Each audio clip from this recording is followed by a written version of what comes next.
All right. Hello and welcome back to Bescheuertes Kurzes Bein, everyone. My name's Lea. Welcome to the Indian tour of South Africa for the fourth of the T20s. This is a T20 tour consisting of 4 T20s. India currently lead the series 2-1.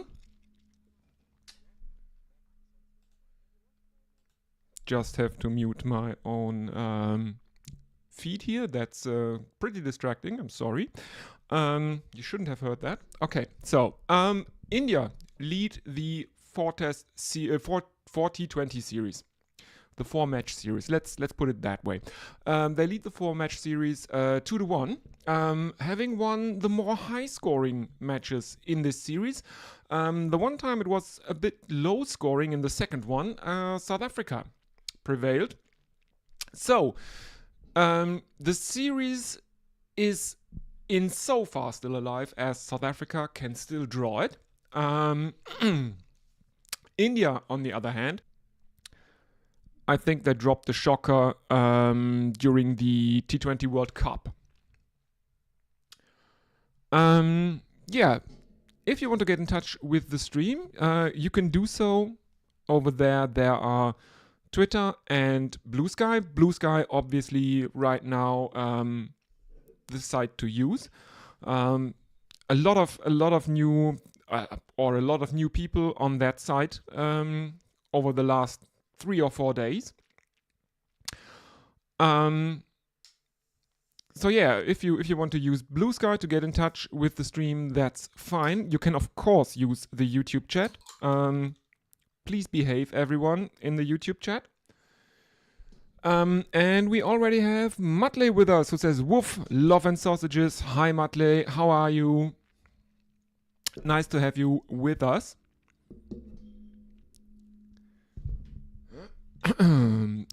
Yes, everyone watching the stream, please don't forget to like and subscribe. You can, I guess, a lot of English, Anglophone people are currently listening or are watching this. You can have a look at my channel under the playlist tabs. There is a English language content playlist where all the English stuff on this channel is collected for your viewing pleasure. Interviews with people like Anindo Dutta, author of Wizards, The Story of Indian Spin Bowling, but also former England international in disability cricket Will Reynolds, and WG Rumble Pants. So, and of course, Andy Ryan from Reverse Swept Radio. I also did an interview with him. So if that is something that sounds vaguely interesting, yeah, sure, give it a look. And let's see, what can I tell you from Johannesburg? India have won the toss and they chose to bat, and I will give you the teams. Let's start with the hosts. Keeper Ryan Rickleton and Risa Hendricks opening the batting. Aidan Markram as the captain at number 3. He's followed at 4 by Tristan Stubbs.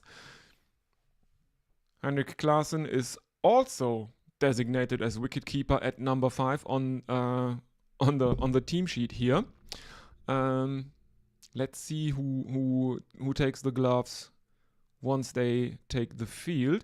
At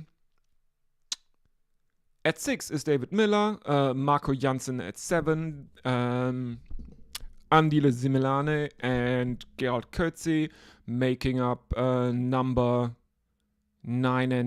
8 and 9. And the tail is Keshav Maharaj and Lutu Zipamla. India have Abhishek Sharma, Sanju Samson, who's also the keeper. Surya Kumar Yadav, the captain, at 3. So interesting if Ryan Rickleton would actually keep wicket for South Africa. That would mean that both India and South Africa have gone with that combination with a keeper opening and the captain at number 3.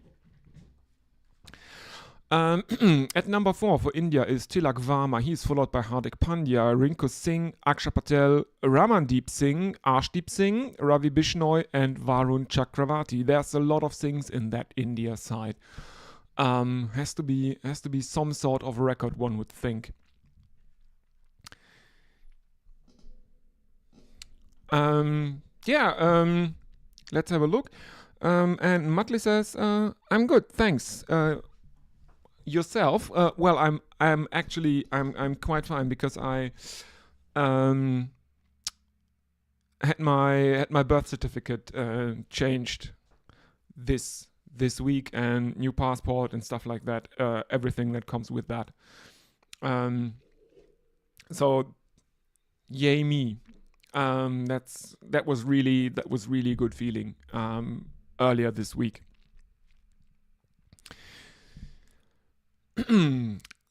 Let's have a look. I posted to social media that we are live. Everyone, get in touch. You can use social media. You can use the YouTube chat. I'll be monitoring all of that good stuff.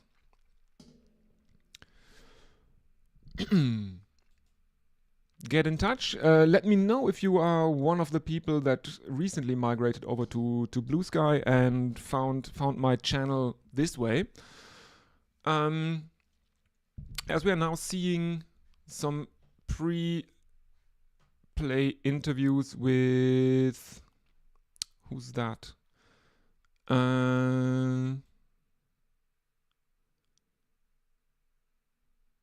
Oh, he's gone. Okay, now we are seeing pictures from earlier in the day when the South Africans took team photos, while interestingly in the background I can see Tilak Varma receiving some throwdowns and batting practice. Now we're seeing the Indian team take the team photo. Now South African decided to ruin that photo by practicing the batting in the background.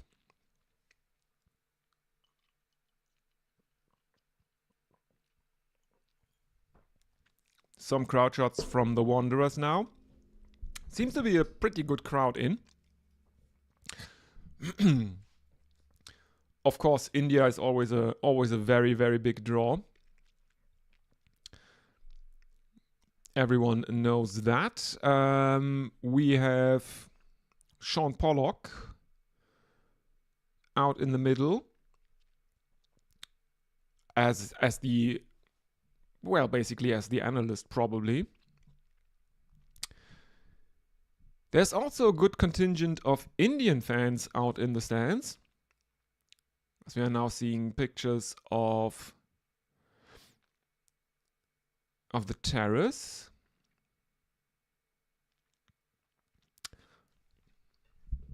So let me know, everyone, what are your expectations?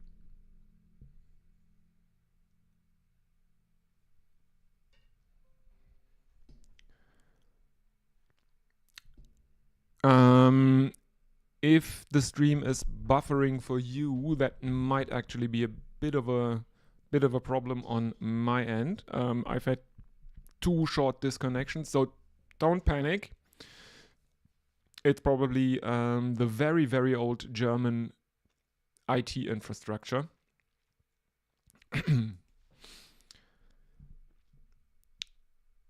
They are just now starting to get optic fiber for internet infrastructure in Germany. It's amazing. 16 years of Christian democratic administration can do to infrastructure in a country.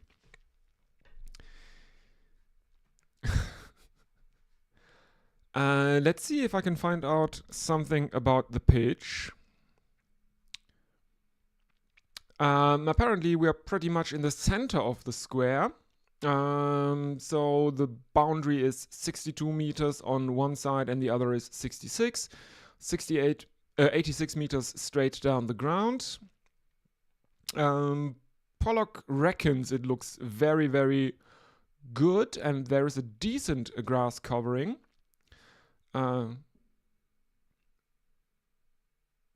Probably a lot of carry in this pitch, enough pace and bounce. So let's see what the Indian pace attack can do on that surface. Varun Chakravarti, he's one of the more special. No, he's a leg break googly bowler. Arshdeep Singh will probably open the bowling then for India. Depending on what happens during India's batting innings, they will assess the pitch conditions, one would think, and tailor their attack accordingly.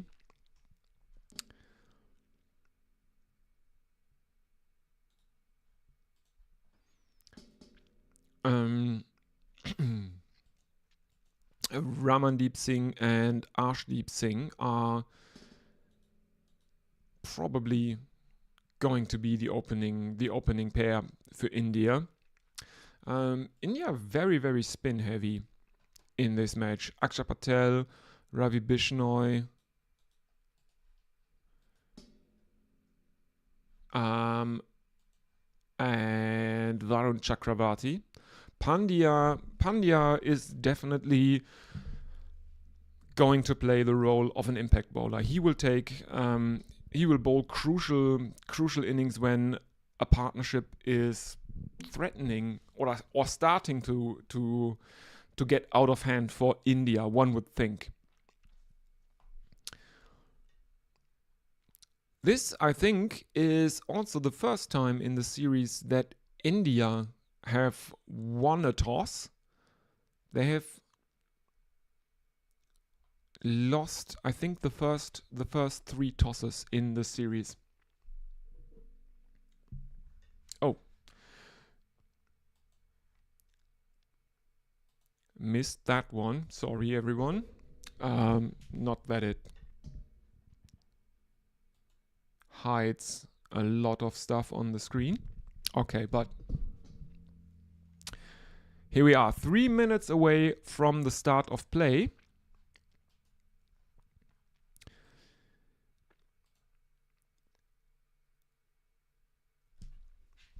As we're seeing a drone shot from the Wanderers, this very, it's an imposing stadium. You have 4 ranks or four levels of ranks in the stands. Not just 2, as is probably more traditional for something like this, or it looks a lot like one of those baseball stadiums built in probably the 70s at the earliest, with a lot of levels in the stands.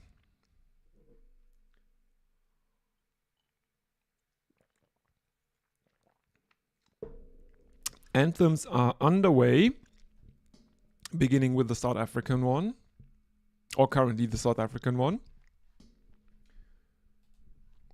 Let's have a look what happens on YouTube.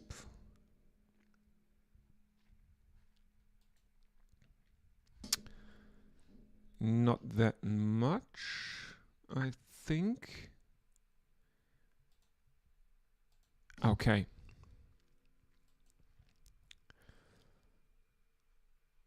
Let's check Blue Sky, something new on Blue Sky.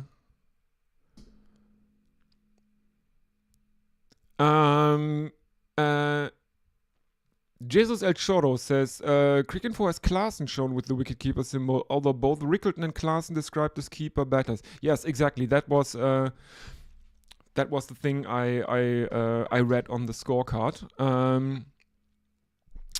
Thank you. Congratulations on your news, he also says. Must be a special day for you indeed. Yes, it is. Thank you very, very much. It's been a long time coming, and to finally get it done was really, really good. Felt really good.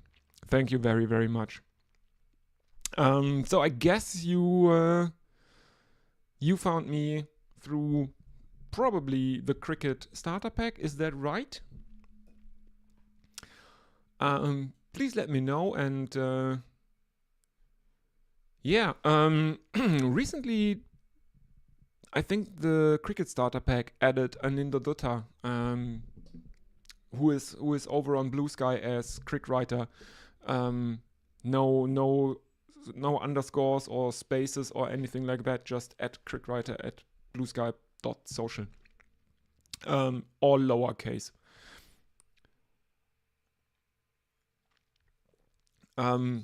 Give him a follow. He's very Chris the Choir. Okay, yes. Jesus El Choro. Okay, yes, Chris the Choir. Okay, good.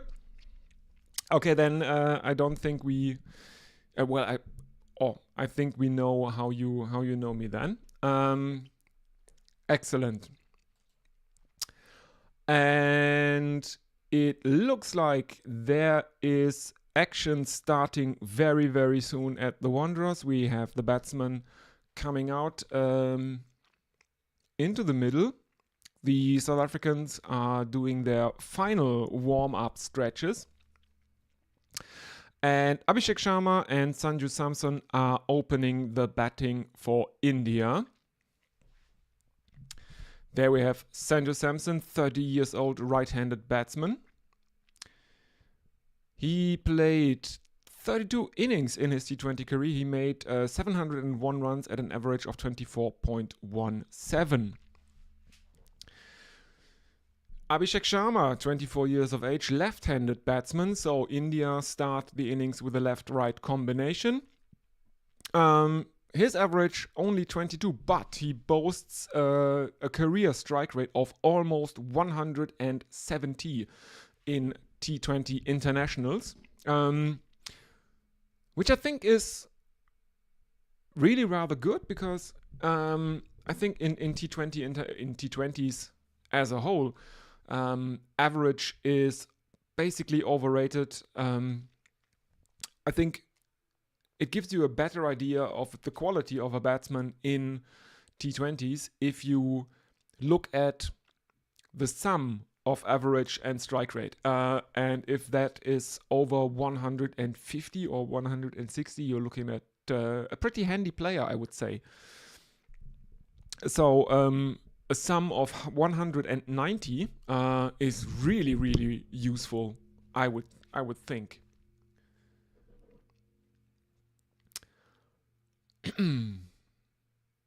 All right, and we are getting ready. 10 seconds, the countdown on the screen, on the big screen at the Wanderers in Johannesburg. And play comes.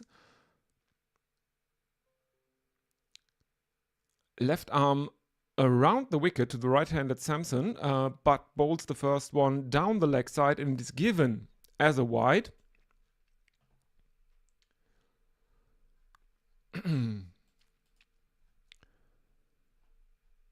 My internet is really spotty at the moment.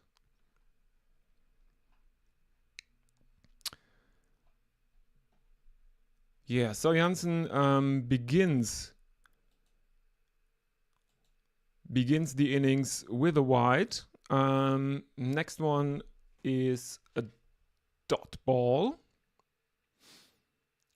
followed by another dot ball. So 1 wide, 2 dots to start Janssen's spell. Samson is on strike. He is a knot of 2 now. And Janssen continues left arm around the left arm over the wicket to the right-handed Samson. So he bowls across him. Samson gets an outside edge to that one. It evades a slip in place, is stopped in the deep at third man. That was a very, very risky shot as first slip dove to his right, couldn't get a hand to it, and the fielder from deep third man had to come around and prevent the boundary. India take a single, 2 for none. Samson off the mark, Abhishek on strike now. What will Janssen do now? He is facing a left-handed batsman. He stays over the wicket. This one is very, very full, and Abhishek holds the bat angled outside the off stump, fishes for it, gets a top edge, which evades first slip, and India take another single.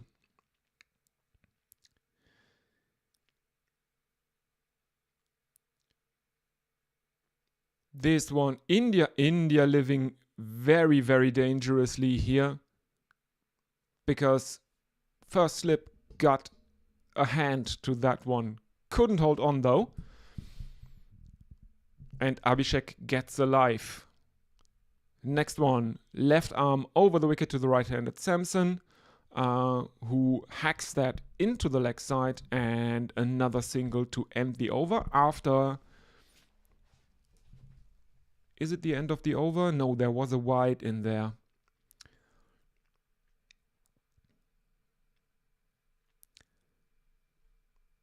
Final delivery of the over now, because there was a wide. Abhishek is on strike. Janssen left arm over the wicket. This one is shorter, and Abhishek tries a swivel pull, misses it. The ball hits him in the chest. No chance of LBW, but it means there is a dot ball to end Marco Janssen's first over.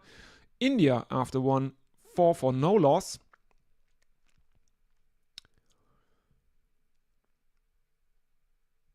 Ooh, that looked painful, and it's not his chest from where it bounces up. He gets arm to it, and it hits him on the helmet. So therefore, we should now have a concussion check. He's taken off his helmet, and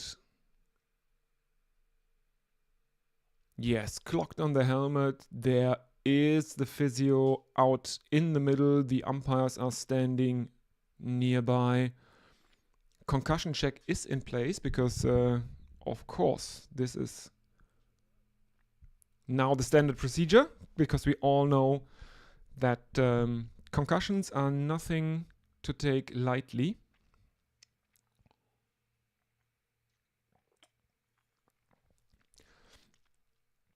Pretty good over this from Marco Janssen to start the innings. Only 4 runs conceded, and only 3 of those off the bat. The other one is a wide of the first delivery of the innings.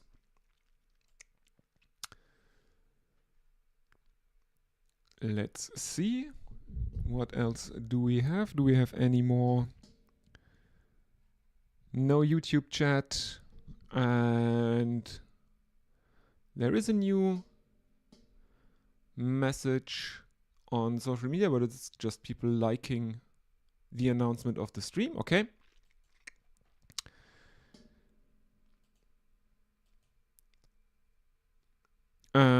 As we are now seeing some highlights from Abhishek from the 3rd T20 International. That was one of the high-scoring ones, and India won the high-scoring ones in this series. South Africa could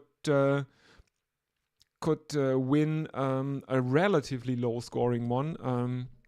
I think the first and second matches, the targets were over 200, and India defended those targets when they set a target of around 140 in the second T20. South Africa chased it down with 3 wickets in hand in the 19th over. And it's Gerald Coetzee into the attack. He comes in right arm over the wicket to the right-handed Samson, who defends this back into the offside.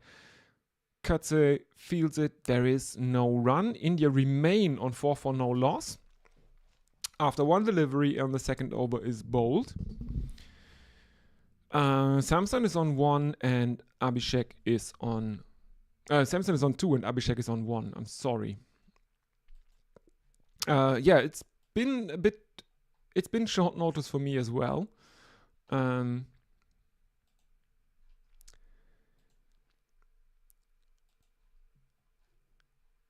And the next one is deposited over mid-wicket by Sanju Samson as Coetzee misses his length as he bowls right arm over the wicket.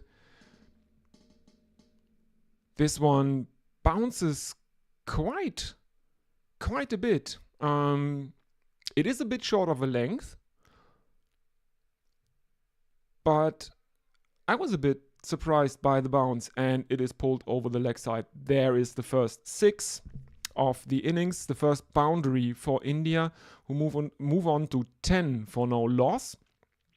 Samson on 8 of 6 and Abhishek on 1 of 2.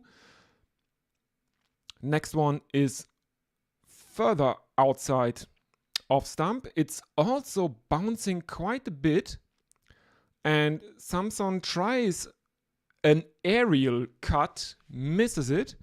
There's a brief appeal for caught behind, which is not given, and no one is willing to waste a review on that. Next one is right arm over the wicket, and this one is angled across Samson, and it goes down the leg side. It is called a wide as Samson tries to guide that down to fine leg, misses it, and India move on to 11 for none.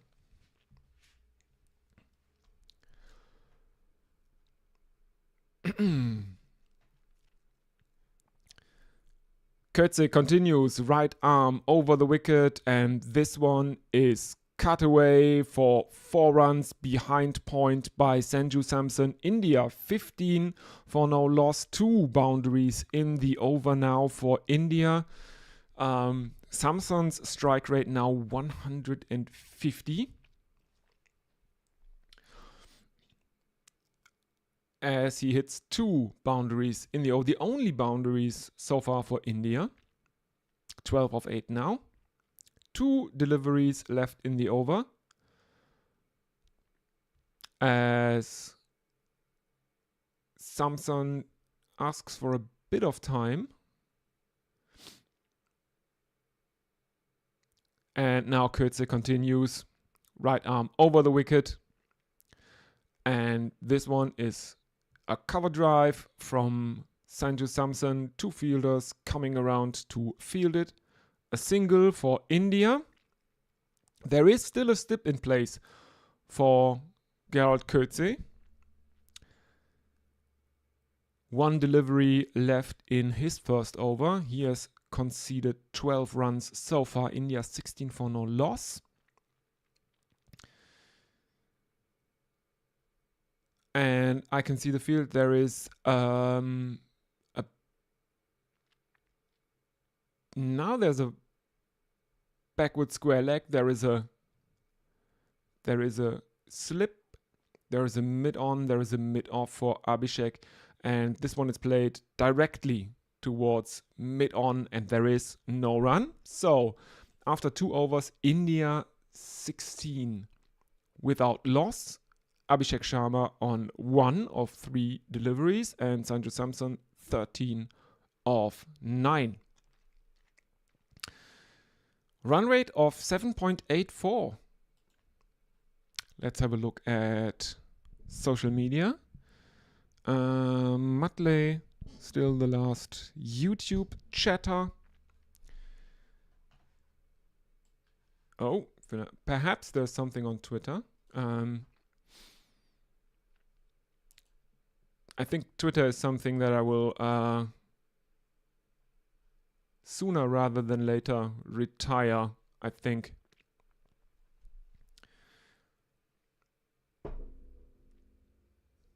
Now that it's basically a platform that is owned by someone who is designated as a member of the second Trump administration, it will turn into a propaganda outlet for the White House, I fear.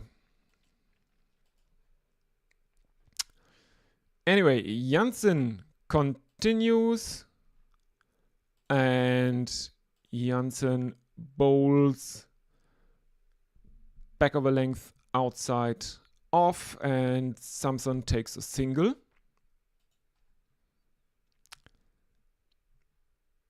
$17 for no loss, and this time Abhishek Sharma is the one to hit a boundary. Oh no! It has been given as wides because it is left arm over the wicket, and it's angled across the left-handed Abhishek Sharma, who looks to guide this one to fine leg.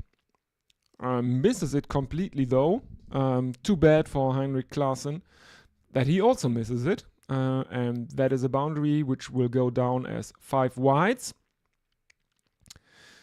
Next one is a lofted on drive from Abhishek, which goes high in the air, but the fielder is too close, and he can only hair after it. He stops it because the ball is flying very high in the air, dropping very, very straight down, so there is not much speed on it after it bounces. And it is stopped inside the boundary by Gerald Coetzee.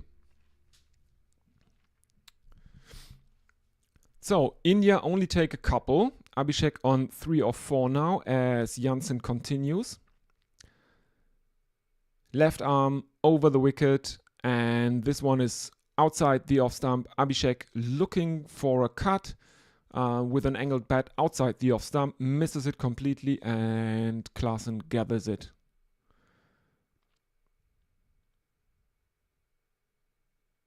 I think Abhishek Sharma is underestimating the bounce that Marco Jansen gets here, as does, in all fairness, Sanju Samson. And again, Jansen, left arm over the wicket, and he strays into the leg side again, towards the leg side again. This time Abhishek Sharma hops one step backwards, exposing his stumps, and looking for a cut shot. But again, his horizontal bat swings below the ball. And this time, Jansen corrects the line to the outside, to the offside, but he doesn't pull his length back. And this time, Abhishek Sharma makes no mistakes. A swivel pull from him, and this one goes over backward square leg for 6 runs.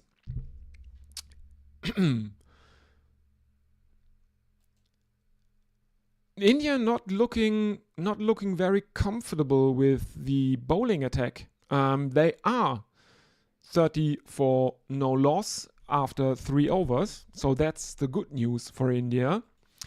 The bad news for India is that both Abhishek Sharma and Sanju Samson obviously don't have their eye in yet. They've been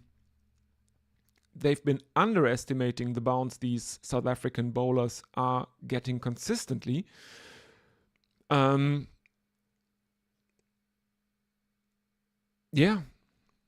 India 30 for no loss. Samson on 14 of 10, and Abhishek Sharma has now a strike rate over 100 as well. And Lutu Zipamla will bowl some of his right arm fast medium. He has 11 matches and 5 wickets in his T20 international career. There is a slip in for him as he bowls right arm over the wicket to the right-handed Sanju Samson, who cuts it, but it is stopped at point and there is no run.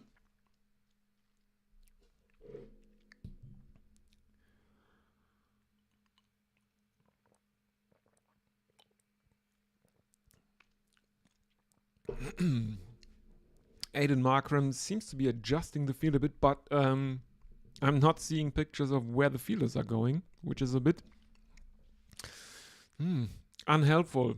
No more slip for Sanju Samson, who hacks across the line and mid-on cannot stop that one. He runs after it, but it dribbles into the boundary at long on for 4 runs. India 34 for no loss. The current run rate 10.2. And as I said before, India have won the high scoring matches in this series. The one time South Africa won a match was in a relatively low scoring match.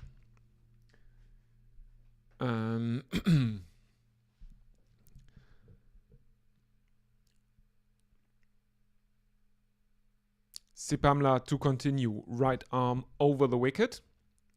And Samson steps back and premeditates a lofted drive, which again falls short of the boundary. And because it's so high and coming down so straight, it doesn't have any momentum once it hits the ground. And South Africa can field it. He's very, very lucky here that he misses the fielder, who comes around from mid-off. Only a couple in this shot for Sanju Samson, who didn't really get hold of it. Was a bit too early through his shot, one would think. 36 for no loss after 3.3 overs. Sipamla has conceded 6 from half an over. As he continues, right arm over the wicket, and this one is too short outside the off stump, and it is fetched from outside off stump by Sanju Samson, who pulls him over mid-wicket for 6 runs. India 42 for no loss, and the current run rate is 11.45.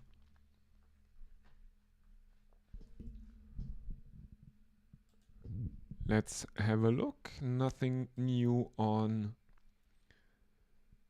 YouTube, I think. I will always check the social media messages when they are looking for the ball or between overs. So as Sipamla continues, right arm around, over the wicket, this time a better length.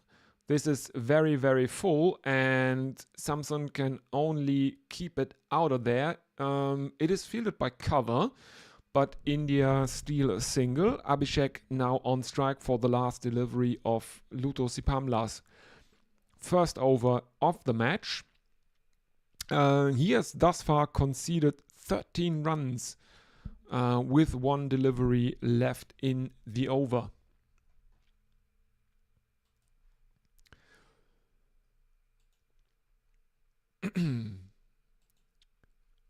Abhishek Sharma. Luto Sipamla stays over the wicket to the left-handed Sipamla, who plays it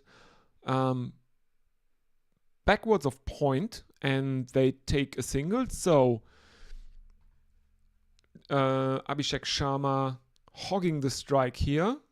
He needs to make up for his relatively slow start compared to his opening partner Sanju Samson, who is currently on 27 of 15 deliveries. Let's see if there's any blue sky business. No, doesn't look like it. Andile Similane is coming in to the attack for South Africa. He has only played 4 matches, 4 T20 internationals thus far.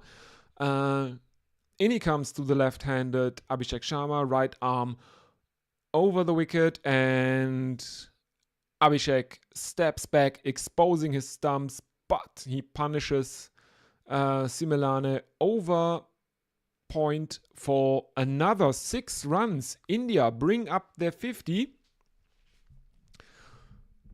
First delivery of the 5th over.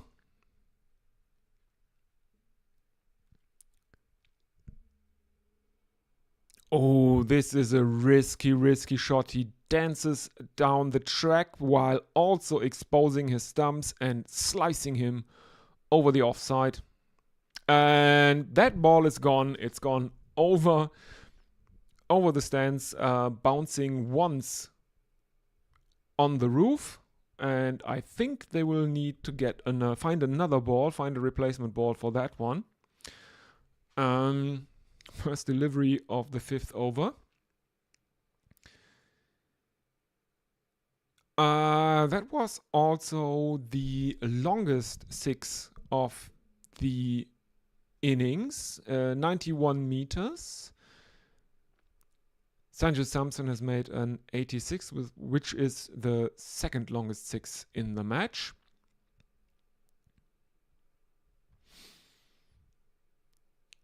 And they're getting ready again. Similane, right arm over the wicket to the left-handed Abhishek Sharma. And this one is another leg side wide that Abhishek wafts at, but he can't make contact.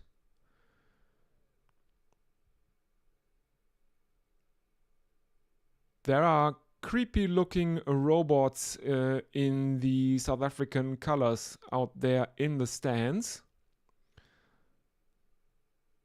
that look really creepy.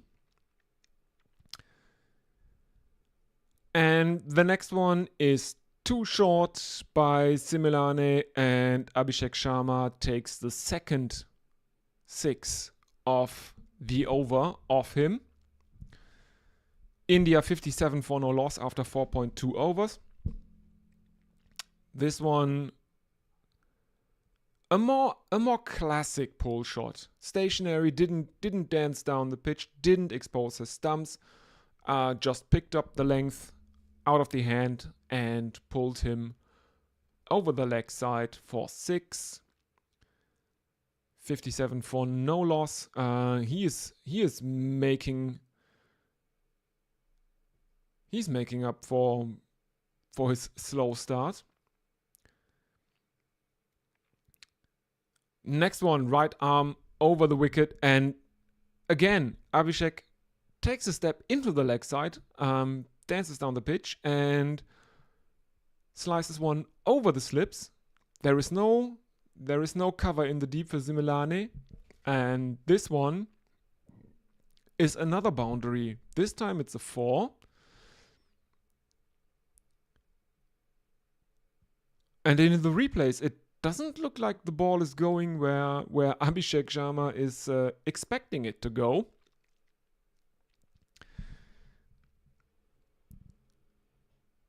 And again, he exposes his stumps, comes out of his crease to a ball that is marginally outside the off stump.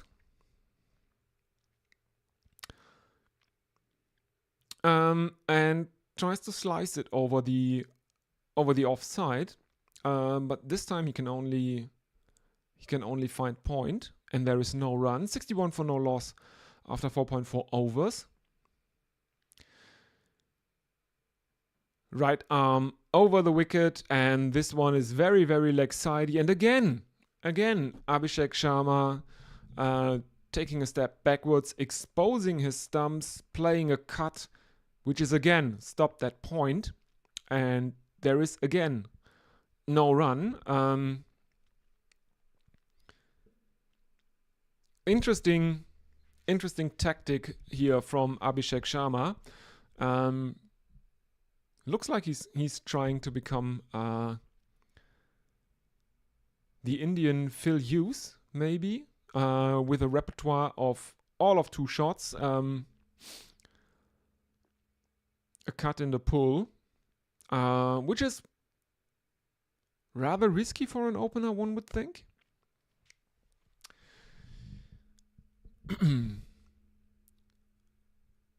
What should have been the final delivery of the over is given as a wide, probably both on height and because it sailed down the leg side. India 62 for no loss. Hopefully the final delivery of the innings to come. And again, it's leg sidey, and again, Abhishek Sharma steps into the leg side and slices that one over the offside, fetches it from outside leg for a pull, for a cut. He exposes his thumbs, he comes down the track, makes this a full toss, and just slices him over the offside from outside leg stump. Extraordinary technique. Doesn't matter, it's a 6, and India are 68 for no loss.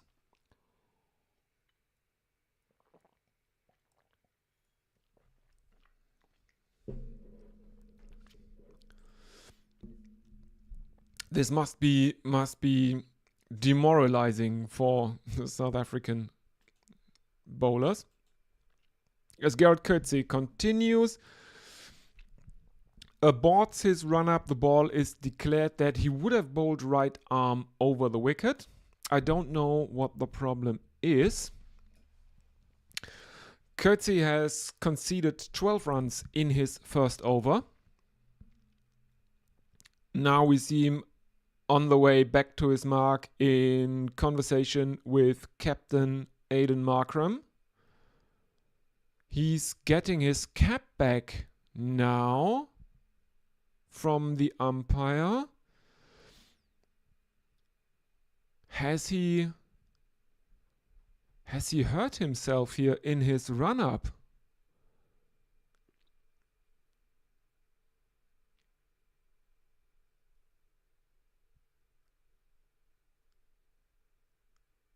It looks like he's walking off the ground. Has Gerald Coetzee hurt himself? That would be a blow for South Africa, one would think.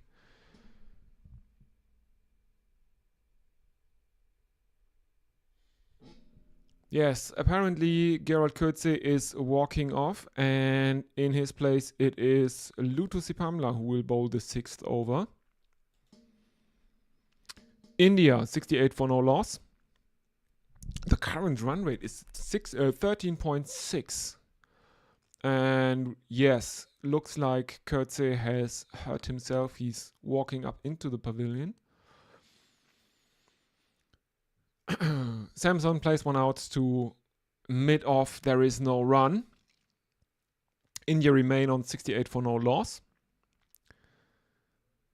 Sipamla begins his second over with a dot ball.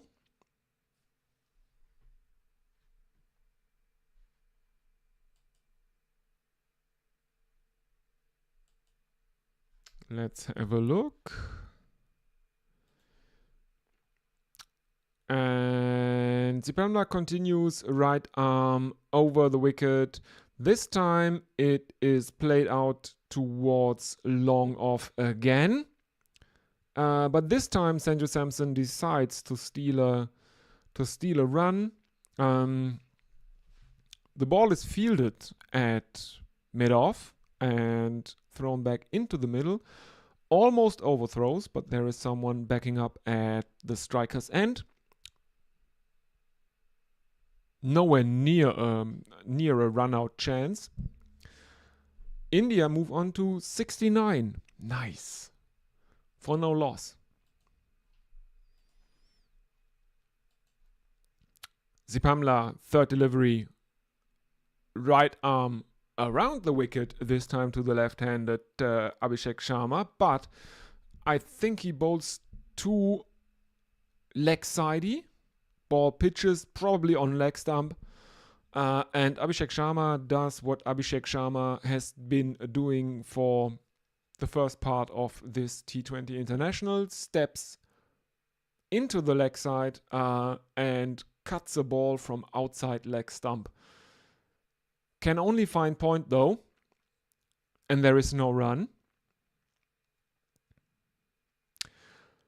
Right arm around the wicket. This time he finds an off stump line, and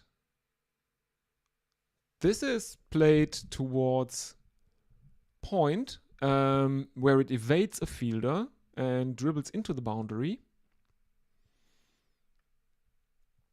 This looked a bit like a cross-batted.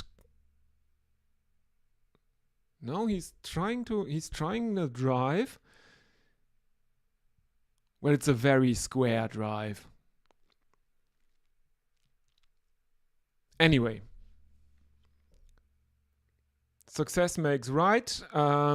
And next delivery again, very, very short, very bouncy from Zipamla, and Abhishek Sharma steps into the leg side and tries to pull a ball from outside, to cut a ball from outside leg stump this way. Tries to cut a ball outside the leg stump towards point. This time he only gets a top edge. Heinrich Klaassen takes the catch, no mistake, and he has to go 4 and out. For Abhishek Sharma, he has made 36, faced 18 deliveries. In the context of a T20 International, not a bad innings, one would say. A strike rate of 200, over 30 runs.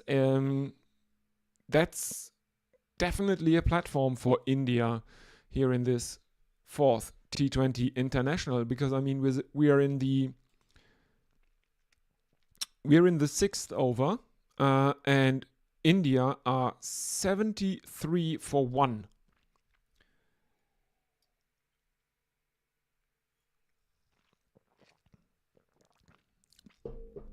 If they can keep this up, they will end the innings on 226.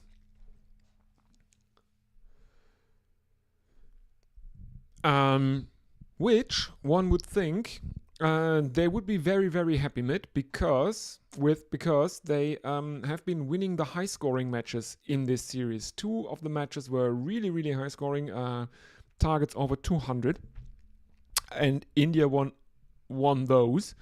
The second one, which was a bit lower, a bit slower in the scoring, that one South Africa won. Zipamna, right arm around the wicket to the left-handed Tilak Varma, who can only play that into the offside, is sent back by his batting partner, and there is no run. So India end the 6th over on 73 for 1. Tilak Varma is on 0 and Sanju Samson on 28. Let's have a look if there is anything new on YouTube. Nope. You know, you can, if you want to interact with the stream, you can, of course, do so. You can also use Blue Sky and Twitter to get in touch with me. That's the Twitter and that's the Blue Sky handle. I will have a look at the social media after every over and during breaks and play. And we are back with, this time we have spin for the first time in the innings. Keshav Maharaj, the first spinner. Aiden Markram turns to, and he is punished first ball by Sanju Samson,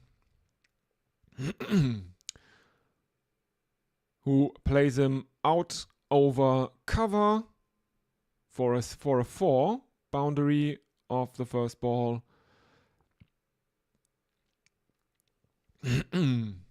Second delivery is played to long off, where it is fielded and India take only a single. 78 for one loss. That one loss was Abhishek Sharma, opener, the left-handed opener, who had to go for 36 after a top edge that was taken cleanly by Heinrich Klaasen behind the stumps for South Africa. Maharaj, third delivery, aborts his run-up. He comes left arm around the wicket to the left-handed Tilak Varma, who can only play that one out to mid-wicket, and there is no run. He's on naught of 2 as Maharaj continues, angles it across him. This time it's wider outside the off stump, and this one is played to the right of point by the left-handed Varma, and they take a single, and he is off the mark. There is a brief interaction between Keshav Maharaj, the umpire, and Tilak Varma, but doesn't seem like it's anything too heated. Maharaj continues left arm around the wicket to the right-handed Samson, who plays this one out to cover, and there is a single in it for India. 80 up now for India. One delivery in the 7th over left to bowl. Current run rate 11.71. Final delivery, and Maharaj bowls left arm around the wicket to the left-handed Tilak Varma. And there is a single in it. And that means India end the over on 81 for 1. And I saw people carrying drinks out into the middle, which is a bit surprising. Normally they take drinks after 10 overs. Quick Info is not saying they're taking drinks,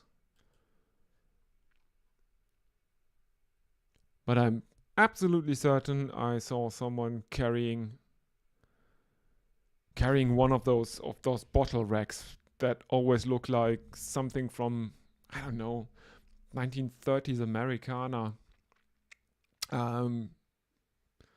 Those racks in which you can in which the milkman delivered the milk bottles.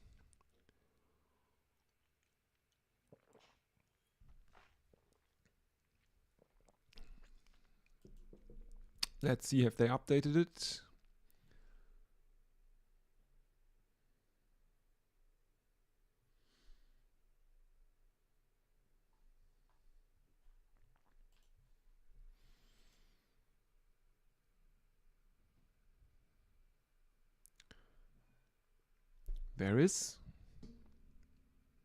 There seems to be commercials, so I will go to a drinks break.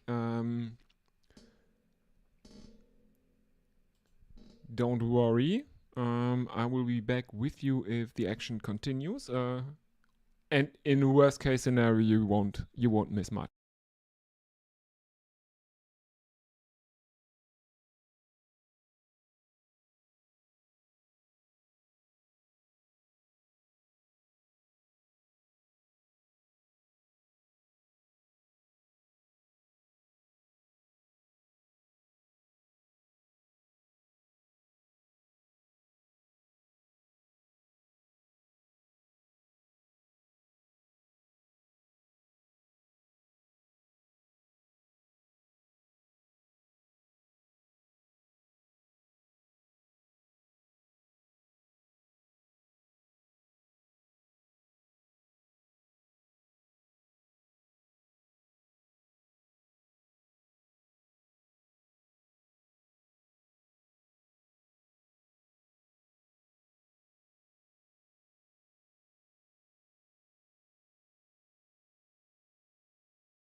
And we are back, and Aiden Markram, the captain himself, bowls, and he's taken for a single off the first delivery by Tilak Varma, and now Samson is on strike. He can only play it back towards the bowler, and there is no run. As Markram continues, right arm over the wicket, and there is a reverse sweep from Sanju Samson that evades the fielders out there in the region of fine leg, and this one runs away to the boundary for 4 runs.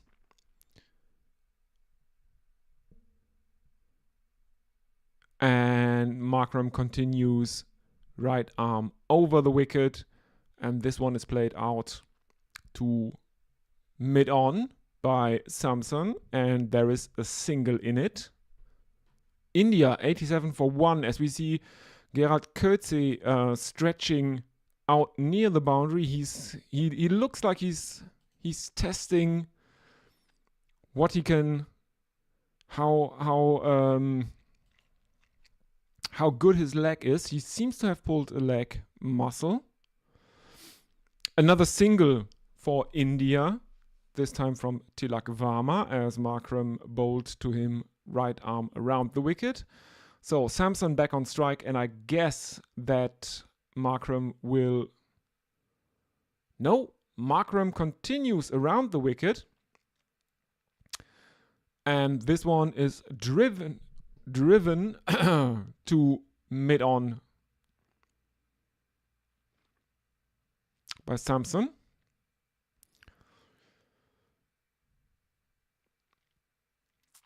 As we are seeing kind of a diagram where the where the South African seamers bowled, they've been very erratic. A lot leg side, a lot very high up in the air, very bouncy. India 89 for 1.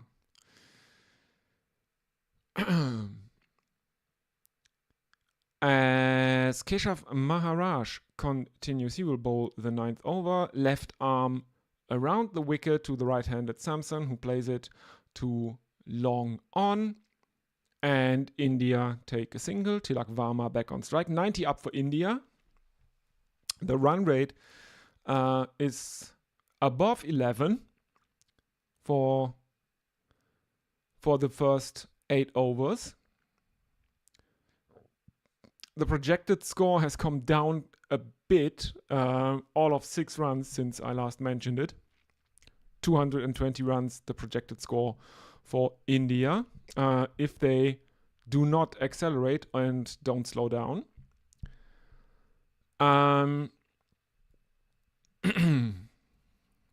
Maharaj continues left arm around the wicket to the left-handed Tilak Varma. This one is too short, and Varma pulls him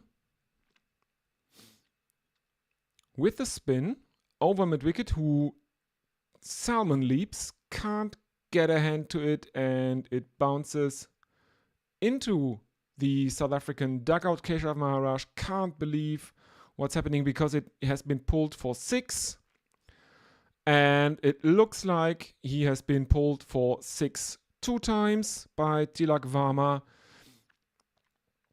This time he goes down on one knee and pulls him over mid-wicket, again into the region of the South African dugout.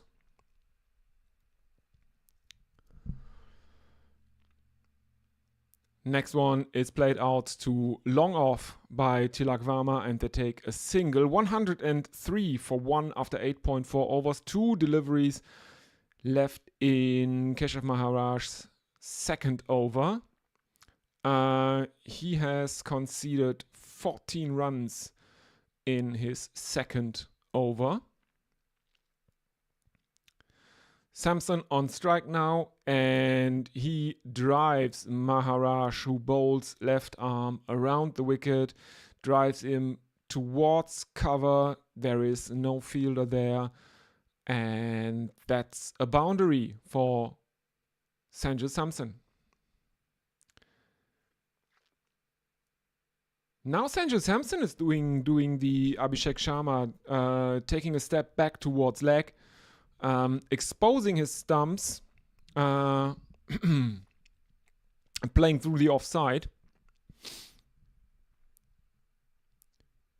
Maharaj ends the over with a single, 108 for 1 after 9 overs. South Africa have conceded 9 wides thus far, and the run rate has climbed to 12 exactly per over.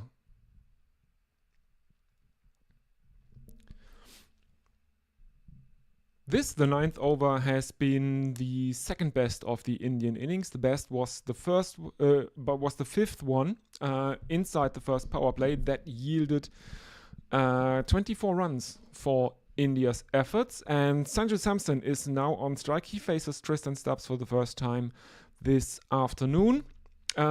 He is on 46 of 27. The 50 is within his reach, and it is a 50 as Sanju Samson punishes Tristan Stubbs' first delivery for a 6, 114 for 1, and Sanju Samson brings up his 50 with the 6. He moves on to 52 for 28. Stubbs bowls right arm around the wicket to the right-handed Samson, who plays a lofted on drive. And there is a fielder right at the boundary at long on. It's Rickleton, who jumps but can't get a hand to it. Next delivery is again pulled by Samson, and it is pulled for another 6, 120 for 1. India are putting the pedal to the metal here.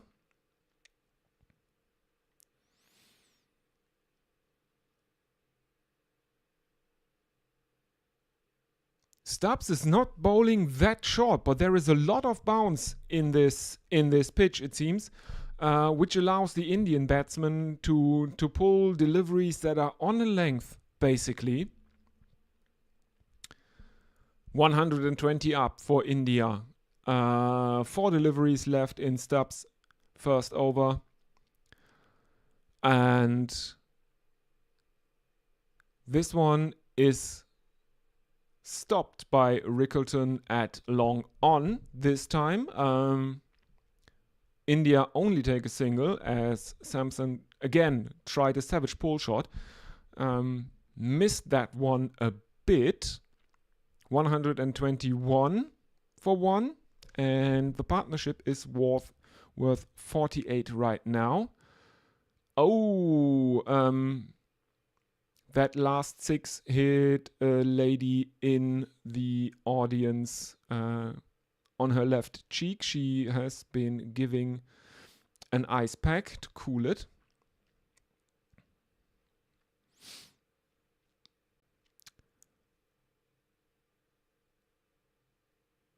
As Tristan Stubbs is punished, this time through the offside with a cut shot by Tilak Varma. And that is another 4 runs. That's not a good over from Tristan Stubbs first up as he continues right arm around the wicket. And this one is cut aerially by Tilak Varma. 2 6s, 2 4s this over for India. Only 1 delivery. Stubbs could keep the scoring to a single, and this 5th delivery was almost another 6. Bounced about 10 centimeters inside the rope. But Stubbs can get out of the over with a dot ball as Tilak Varma misjudges one, and there is no run.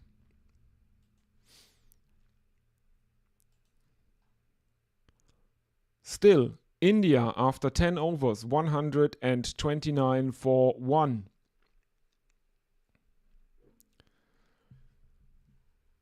Let's have a look at YouTube.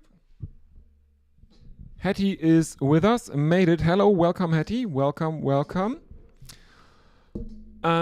Yeah, everyone, if you want to get in touch with the stream, you can always do so in the YouTube chat. You can do it on Twitter, but I would prefer if you do it on Blue Sky, because I don't know if you noticed it, but during the last few days, a lot of people have migrated over to Blue Sky.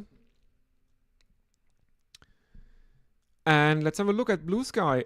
Chris the Choir basically is asking, is the division between red ball and white ball players becoming more distinct? India have a completely different squad for the tests in Australia starting next Friday. Seems inevitable that we will see more cases of two national teams playing different formats at the same time. Yeah, it's not the first time that that this has happened. I think remember back to the day when there was an instance where England had a test series going on, and at the same time they played a one-day international in Amsterdam against the Netherlands. It's the 498 run innings game, the world record game. That was basically also a pure white ball specialist side. Also says South Africa win probability 7.66% and falling, and not to the heart of gold computer. Yes, exactly. We have reached normality. As they would say in that Douglas Adams context.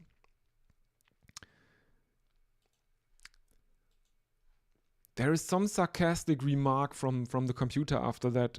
Everything that still bothers you is definitely your problem, or something like that. Anyway, Similane is continuing. He is punished for a 6 off his first ball of his second over. India 135 for 1. The current run rate is now creeping towards 13.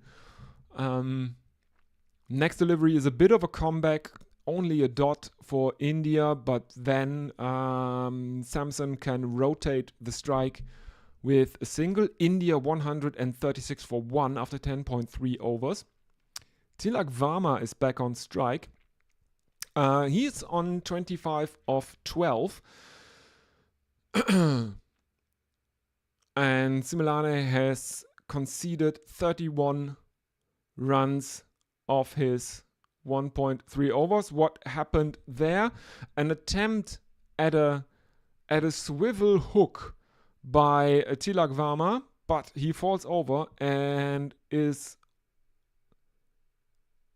obviously hurt, as we see a replay. Similane coming right arm over the wicket, bowling very wide outside the leg stump of the left-handed Tilak Varma, who, as he has done a lot during this match, dances down the pitch and steps into the leg side, trying a swivel hook or swivel pull, misses it, and it hits him on the shoulder. From there, it bounces into his helmet. He falls down, and as he's falling down to the ground, he's stretching his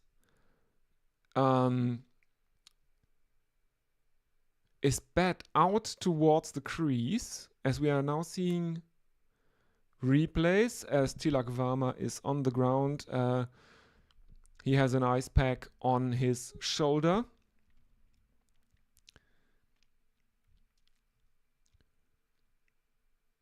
Looked like he was hit in the shoulder, and from there it bounced into his helmet, which would mean we would have to have another concussion check. We already had one in this match. That was Abhishek Sharma, I think, who also misjudged the ball. And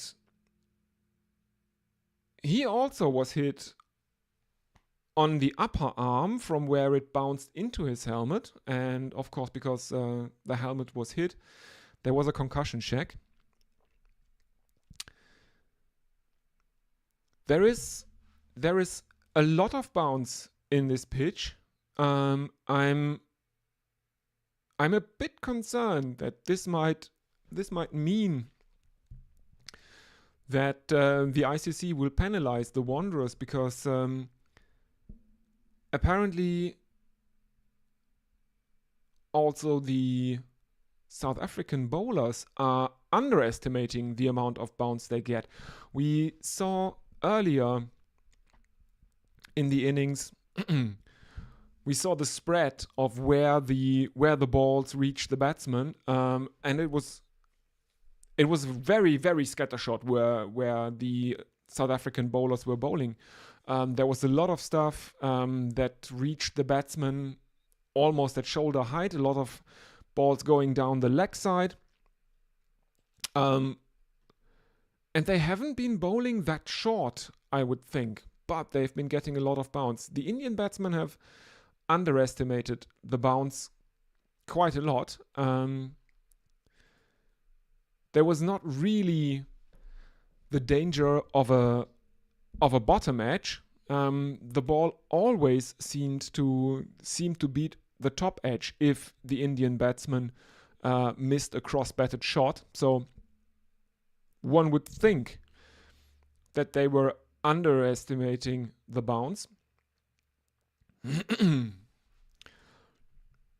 And from the picture of the spread from the South African bowlers, one would think they are also underestimating the bounce, because the ball reaches the Indian batsman at a very, very pullable height a lot of the time.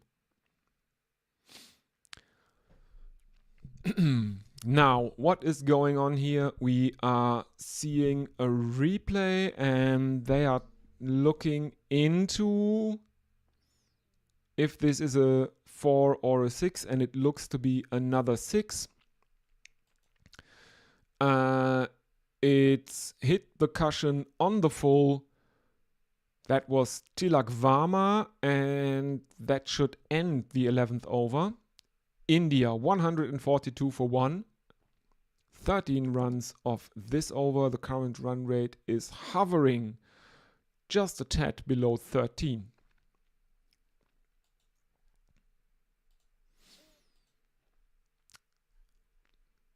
But back to Chris Acquire's question. Yes, the Indian team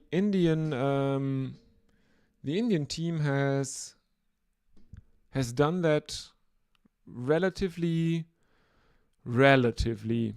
often, that they have a white ball team and a red ball team, especially if there is a white ball series scheduled just before the start of a red ball series. The red ball players will generally not play that one.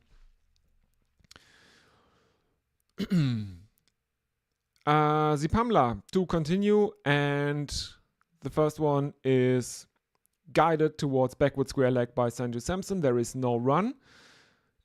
India remain on 142 for 1. The partnership between Sanju Samson and Tilak Varma is currently 69 not out. Zipamla has conceded 19 runs in his first 2 overs. As he continues, right arm over the wicket, and again, too short, or not full enough. Let's say it that way. Not full enough from Zipamla, and Samson can pull him over mid-wicket for another 6.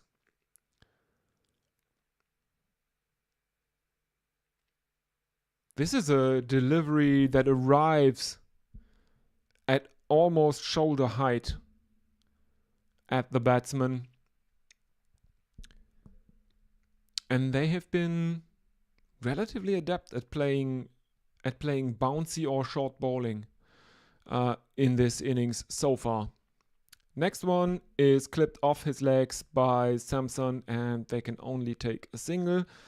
Sanju Samson is suddenly on 73 of 36, and Tilak Varma is on 31 of 15. The projected score has jumped up to 259.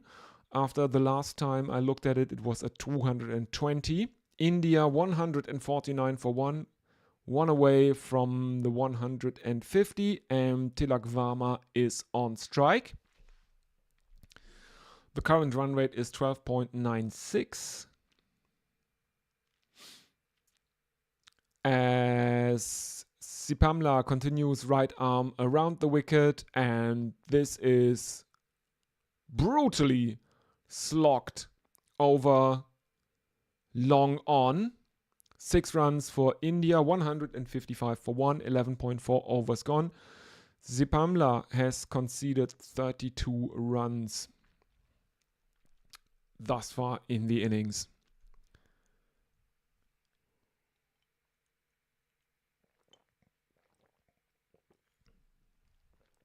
That's a brutal slog. 9 fours and 14 sixes thus far from India, as Sipamla continues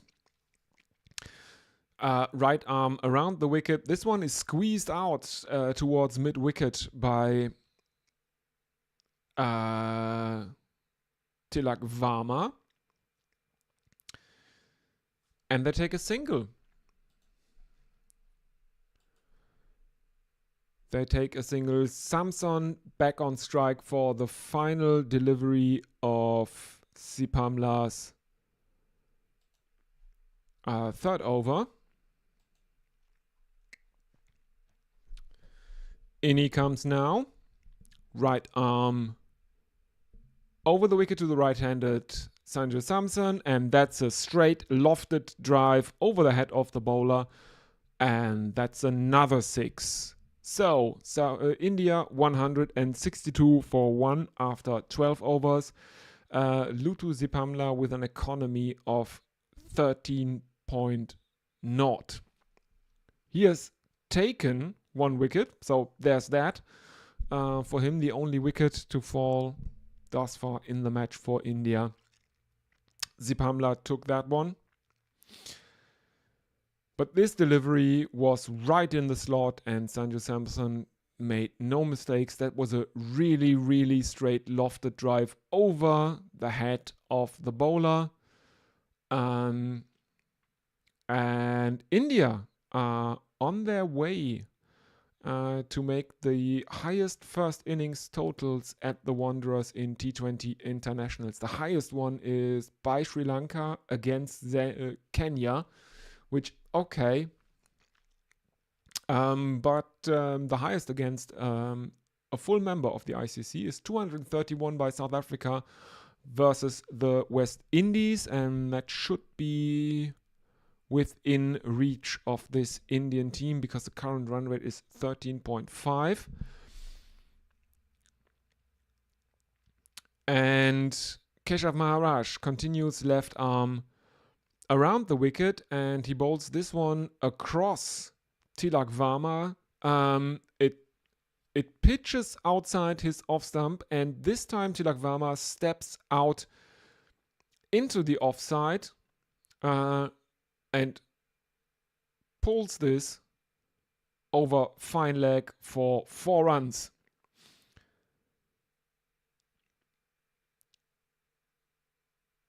The Indian batsmen have been doing some interesting stuff in this match. They stepped way into the leg side in this match to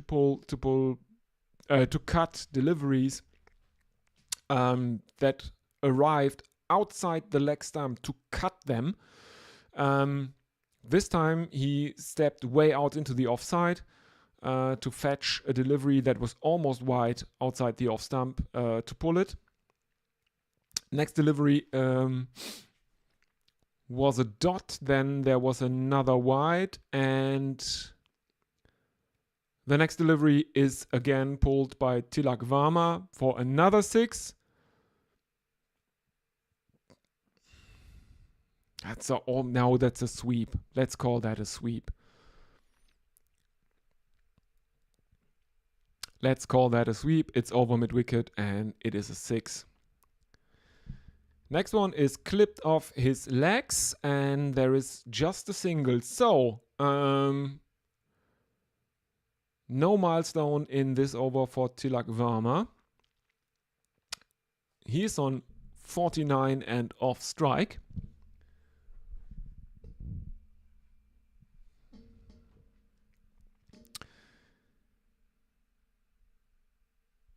India have been brutal as Maharaj continues left arm around the wicket. This is relatively wide outside the off stump and it is driven to cover by Sanju Samson. It is fielded by deep cover and they take a couple. Samson on strike on 81 of 38. Strike rate over 200. This one is driven and Samson takes a single. That ends the over. India after 13 are 177 for 1. Samson on 82.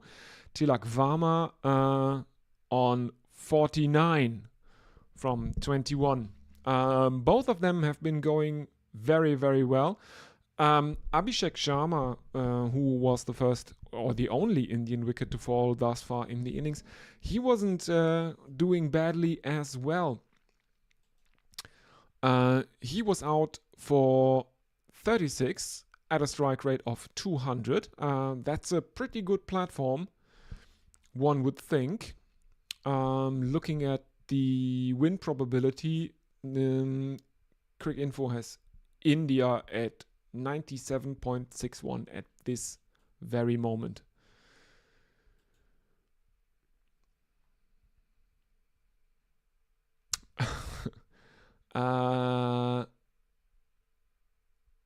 Krista Cryer says, it is actually Trillion rather than Eddie the computer who reads out the probability, ending with probability factor of 1 to 1. We have normality, I repeat, we have normality, anything you still can't cope with, therefore your own problem. Yes, exactly. Okay, yes. And in baseball, this would be either pre-game batting practice or a home run derby with deliberately friendly pitching. Absolutely. Now I don't know. This is perhaps it's not the home run derby. That's perhaps a bit. That takes a bit away from the class the Indian batsmen have shown thus far. It's perhaps it's a bit like a barnstorming team back in the day. Professionals that take on some local teams. It's basically a test team beating a village team. All ends up. No, you can never judge a first innings total after before both teams have been batting on a surface. I would suggest, but I would say that because India have generally been the better team in the high-scoring matches in this series, that it's advantage India as long as the match is high-scoring. They have won 2. The one that had a score in the 140s, that one was won by South Africa.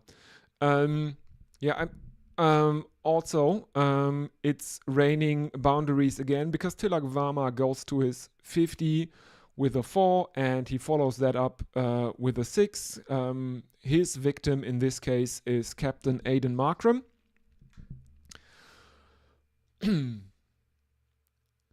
So the only India batsman thus far to miss out on a half century is poor Abhishek Sharma, who had to go for 36 of 18.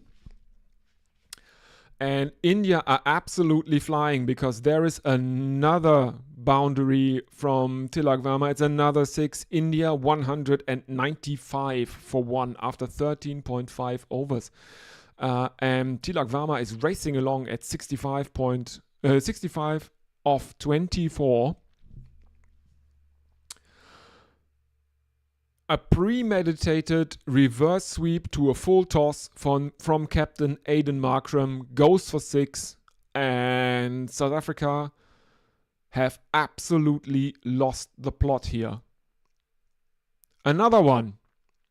There is another reverse sweep, a premeditated reverse sweep to the bowling of Aiden Markram, and that is another 4.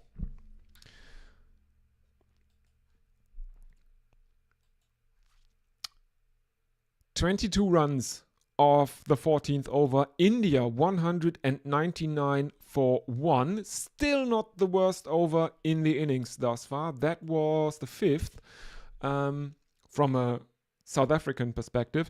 The 5th over went for 25 runs. But I think this is the second worst over in the innings. Let's see what Blue Sky says. Currently nothing. Let's have a look at YouTube. No. Okay. Oh, Gerald Coetzee is back into the attack after he hurt himself earlier in the match. He only bowled 1 over and pulled out of his run-up during the first delivery of his second over. He now faces Sanju Samson. He will have to stop the bleeding of runs for South Africa here. But Sanju Samson brings up India's 200 with the single of the first delivery of the 15th over. The first one of Gerald Coetzee's second. India 200 for 1. The current run rate is 14.12. And South Africa, one would suggest, might be in a bit of trouble.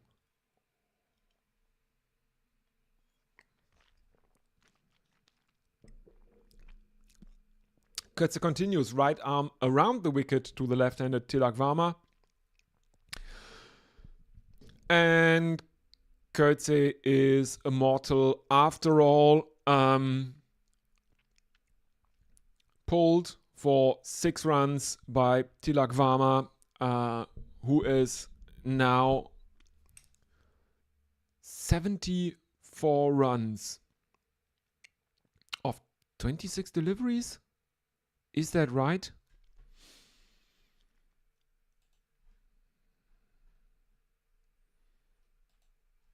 Let me have a look. Yes, he is 75 of 26, which makes his batting partner Sanju Samson look like a bit of a plodder, because he's on 84 of 41.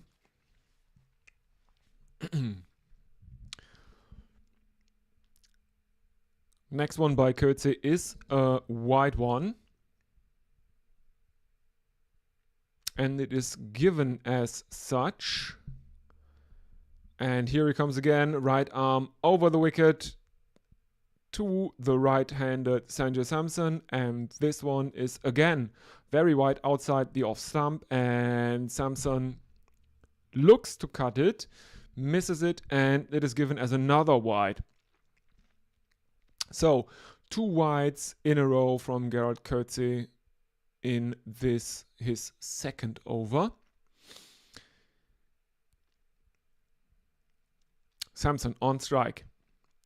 Coetzee coming in, right arm over the wicket, and a very, very straight drive from Sanju Samson over, long off, and this is gone for 6 runs, 215 for 1. India after 14.3 overs. And South Africa are in trouble.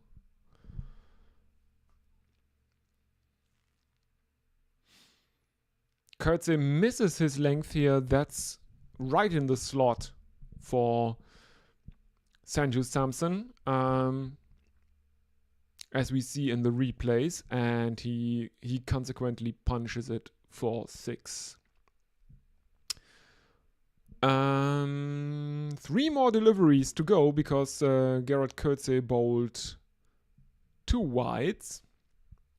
Right arm over the wicket, and this is a slice into the offside, and it is falling between 2 fielders converging. At the time the ball hits the ground, these 2 fielders are about 2 meters apart, and it falls directly between them. Now there is also bad luck coming into the equation for South Africa,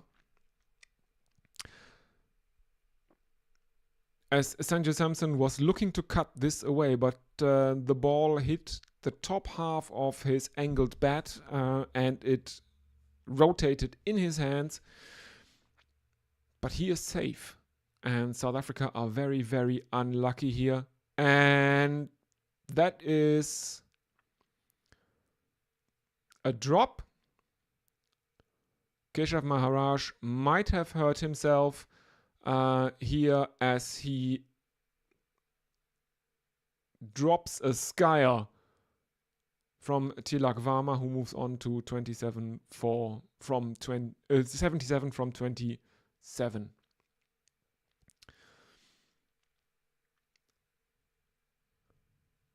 Oh dear. Yeah, that's a drop. It's an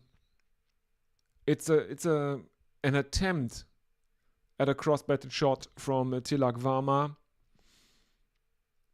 and it balloons up into the air, and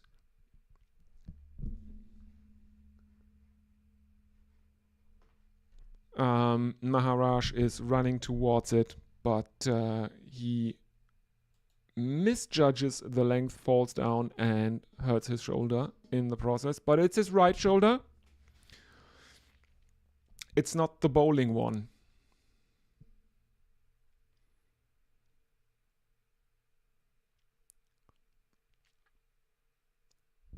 Yeah, it's a misjudged pull shot from Tilak Varma, because he underestimates the bounce, I think. So we are now seeing that this partnership is 146 runs off just 59 balls. 8 fours, 14 sixes, a strike rate of 247.5 for the partnership. After 15 overs, India 219 for 1, as Marco Jansen is back into the attack. And he has Tilak Varma in his sights, and in comes Jansen, left arm over the wicket to the left-handed Tilak Varma. And he tries to bounce him. Varma tries an uppercut, misses it. Jansen takes it behind the stumps. There is an appeal. Klaasen takes it behind the stumps. There is an appeal for a caught behind from Klaasen, but it is not given, and the bowler has been warned. That's your bouncer for the over.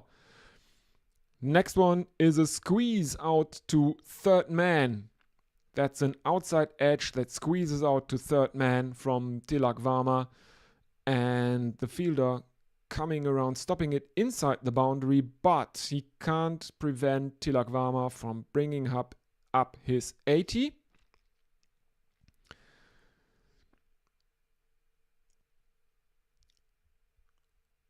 And India are well in the driver's seat here, 221 for 1 after 15.2 overs, as Jansen continues, and this is guided towards fine leg by Tilak Varma, as they take... Oh, no, these are replays. Wait.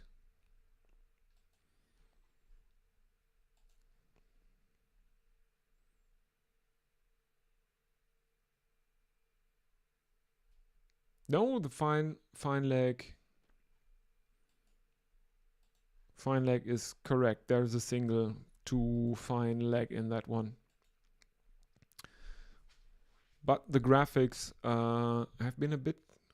Yes, it is a single. Next one is played to mid-on by Samson, and there is no run.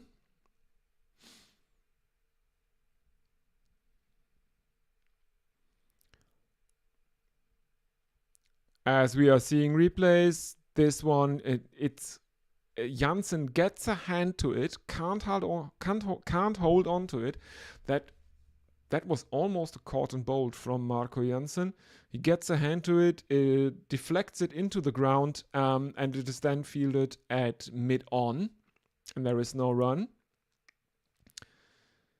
Next one is squirted out into the offside behind point by Samson. That brings up the 150 partnership between Sanju Samson and Tilak Varma. India 200 and 31 for 1.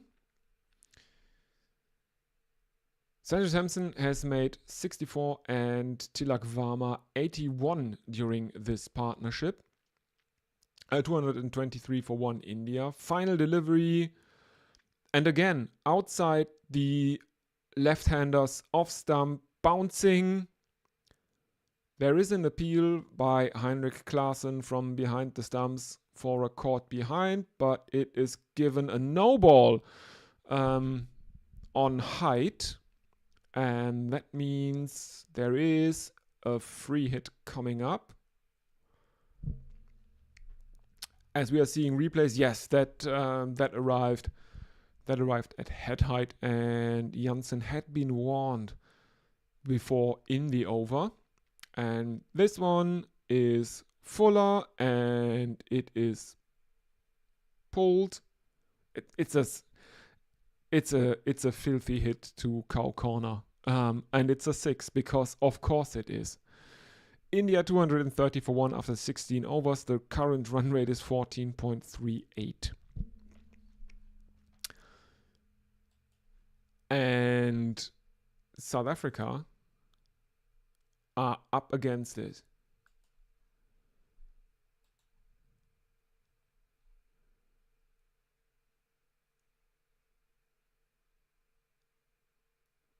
Let's have a look at social media. Chris Acquire, is this the strangest stat from this game? Similane has conceded 37 from 2 overs but managed 5 dot balls along with 2 wides. Yeah, that's a pretty weird stat, isn't it? But he has been punished. I think he has conceded the most boundaries per over thus far. Something like that.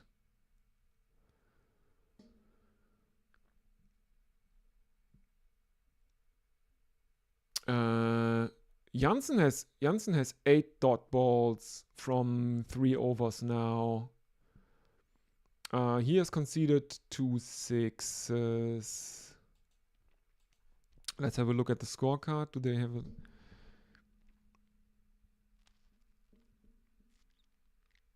Yeah, Similane has conceded 5 sixes and 1 4 from his 2 overs thus far.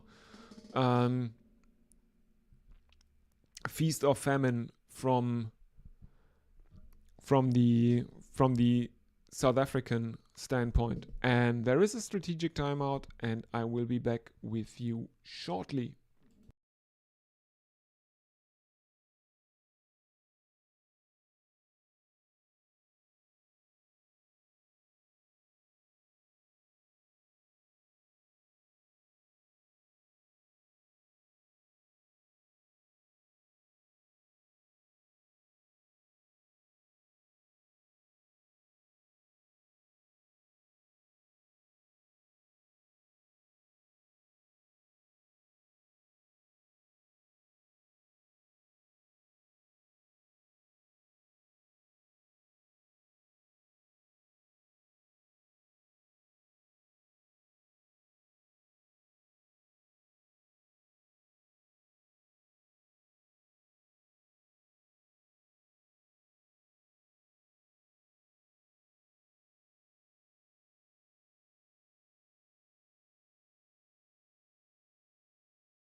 And yes, Chris, I think you are correct. It's a bit this Mitchell Johnson in the 2009 Ashes territory, where he bowled to the left, he bowled to the right.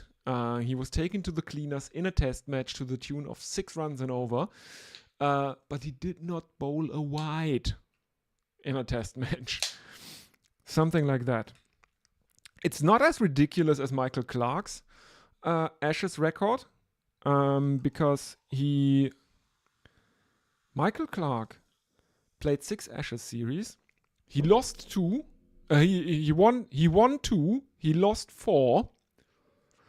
But I think his record in individual Ashes tests is he won 15 and lost.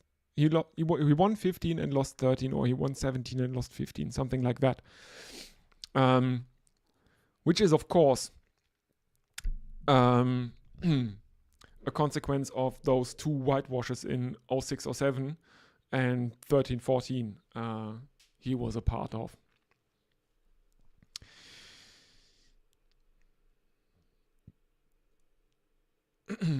Let's see. We are back again.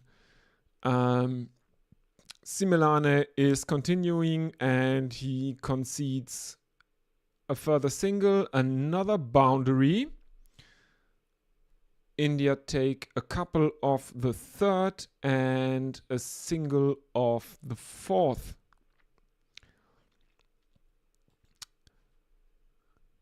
India are motoring along here.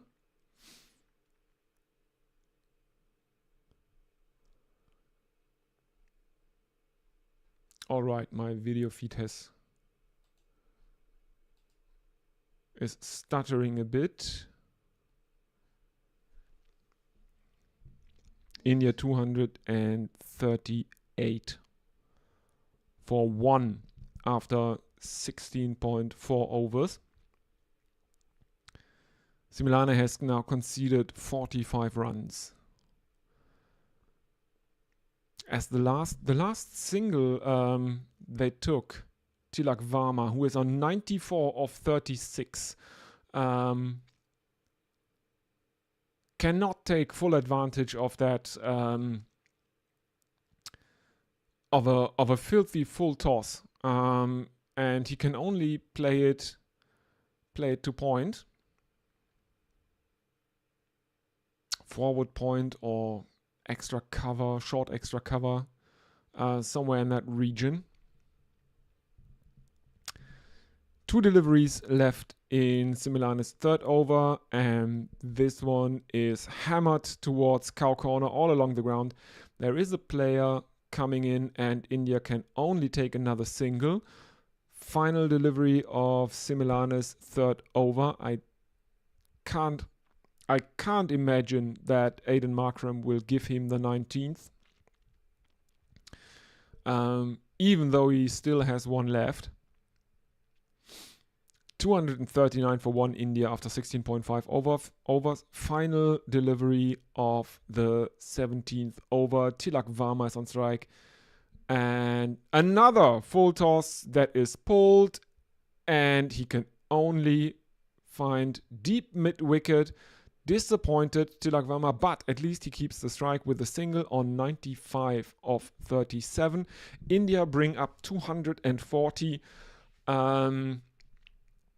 for 1, as we are seeing the highest successful run chases. 259 is the highest successful run chase at the Wanderers in T20 internationals. Oh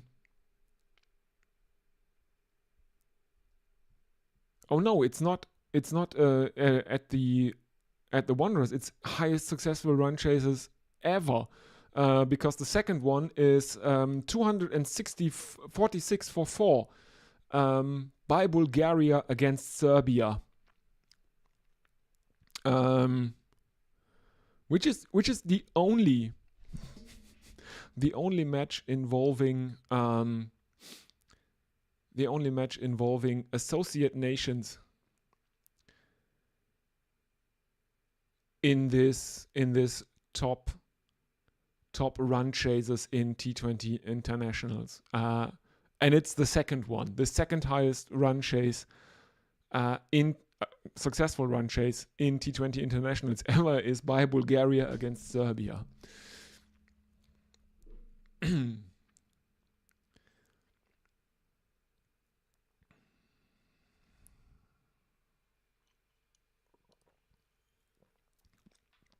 Kötze continues. First one is a wide. Second one is a drop out at deep backward point of Tilak Varma, who takes a single and is on 96. Who is that? It's Marco Jansen at deep backward point who drops him. And Gerald Kötze doesn't really care either way anymore. Everything going wrong for South Africa here in this match. 242 for 1. Kötze continues, right arm over the wicket to the right-handed Samson, and he takes a single with a cut shot and moves on to 95. India 243 for 1. Samson is on 95, and Tilak, who is now on strike, is on 96. 2 overs and 4 deliveries still to come. And it is, I think, it's rather probable that South Africa will need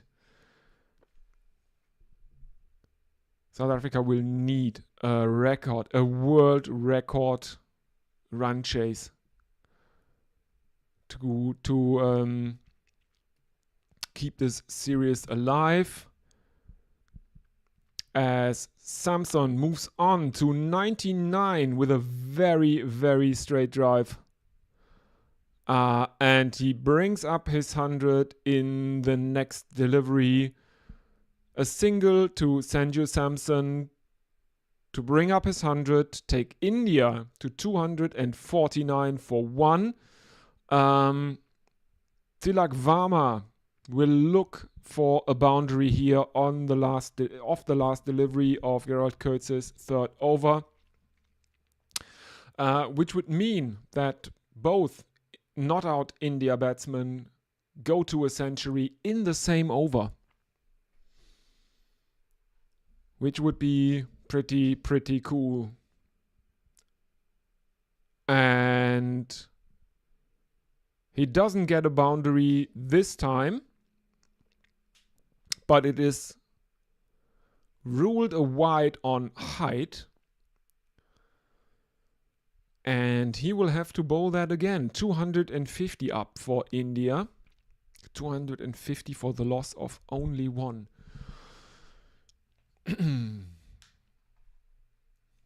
Tilak Varma on strike. Jansen coming in, right arm around the wicket. And Tilak Varma can only play that out to deep third man. There is a single in it for him. But no, he can't make it happen. He can't make both India batsmen out in the middle reach 100 in the same over. Too bad. That would have been quite something, I think. That would have been something special.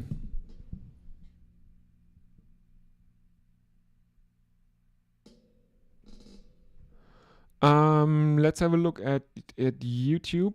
Glad message came through after not being able to message Gorilla Cricket. Yeah, I think didn't the bear have a look into that? I don't know. No, it's there are some options for chat moderation on YouTube, and I think someone maybe probably by accident hit you on the channel, and only the moderator or the owner of the channel can make you visible again. Something like that. Yeah, no problem. You're very welcome, Hattie. Even though it's probably not the most, well, the most tense of matches, or it will probably not be the most tense of matches.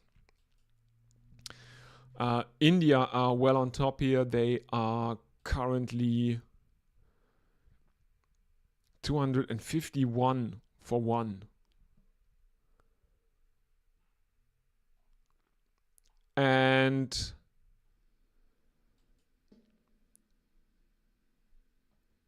first delivery of Lutu Zipamla's 4th over, and Tilak Varma takes a couple, and that brings up his 100. It's his first 100, I think, in international cricket.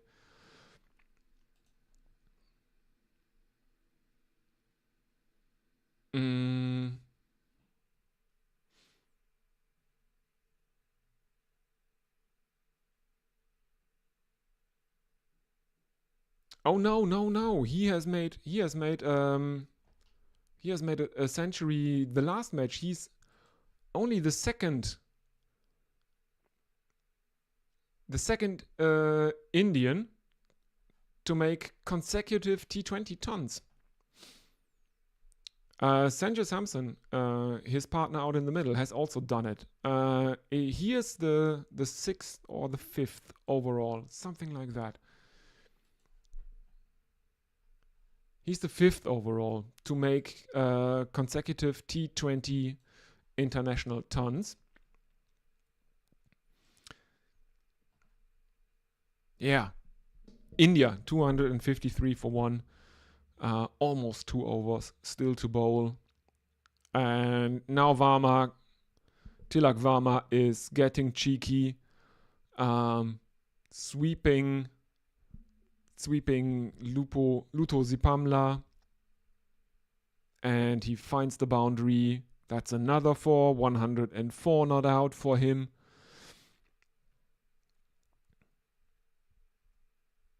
Yeah, now he's getting cheeky, trying to successfully sweeping fast bowlers.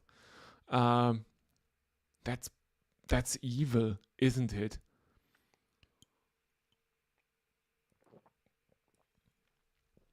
And sweeping them successfully for 4 is even worse.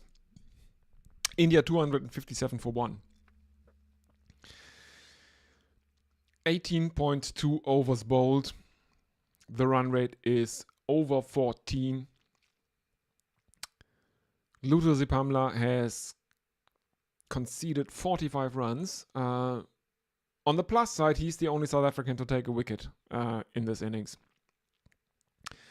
Next one is played out to long on by Tilak Varma. 258 for 1 India.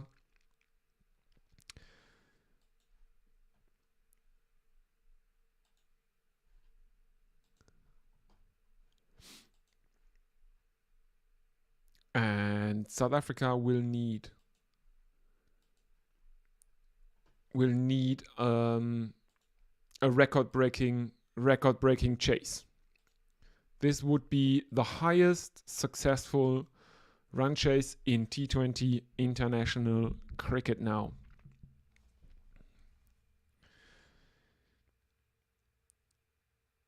Zipamla continues to Samson, who pulls him into the leg side. There is only a single in it, 259 for 1. 2 more deliveries for Zipamla to go, and then some poor schmuck will have to bowl the 20th over. Against 2 Indian batsmen that can only be described as settled. They got their eye in at out in the middle.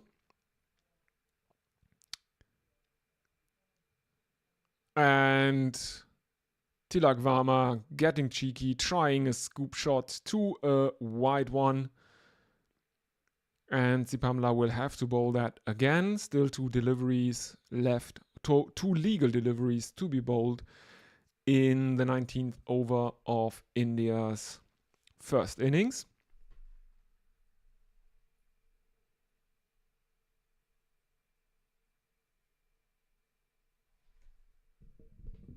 Yes, Ayush Kumar on YouTube. Yes, I realized my mistake. It's not his first. His first T20 international ton. It's he is only the second Indian to do it. Samson was the first, and he's the 5th batsman overall to score 2 consecutive T20 international hundreds. I'm sorry. Yes, you are absolutely correct. You are absolutely correct. Sorry.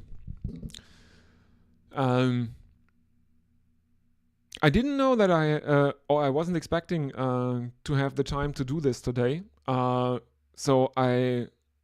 when I realized I could do it, it was basically on very, very short notice, and I couldn't do all the preparation that I would normally do for this. But because so many people have started following me on Blue Sky, I was interested in seeing if anyone would show up if I announced it on Blue Sky.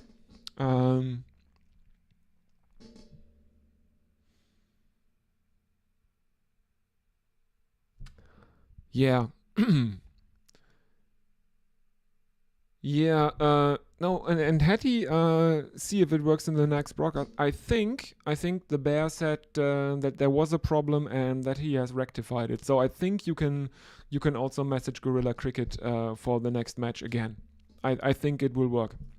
He said something yesterday about him rectifying the problem.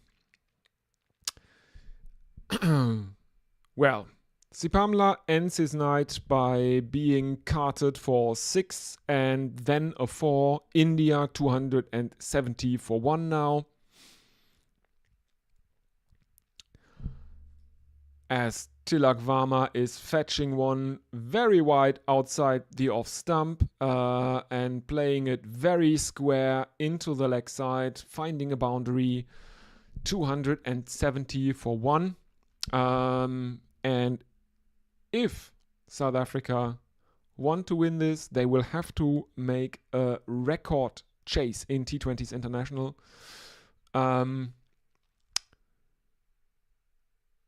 Which is highly unlikely, one would think.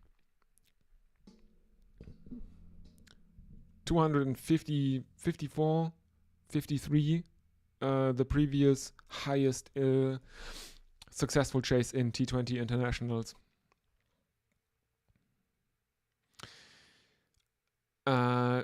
This also means that India have beaten the average first innings score at the Wanderers by over 100 runs. The average first innings score at the Wanderers is 170. India, by taking a single of the first delivery of the 20th over, which is bowled by Marco Jansen, have now moved on to 271. So their total in this innings is 101 runs and more, probably better than the average first inning score here at the Wanderers in Johannesburg. Tilak Varma on strike as Jansen comes in left arm over the wicket, and this one he's playing across the line into the leg side, threads the needle between the two fielders, and there is 4 runs more in it for Tilak Varma. Gives that a bit of a MS Dhoni-like helicopter shot flourish.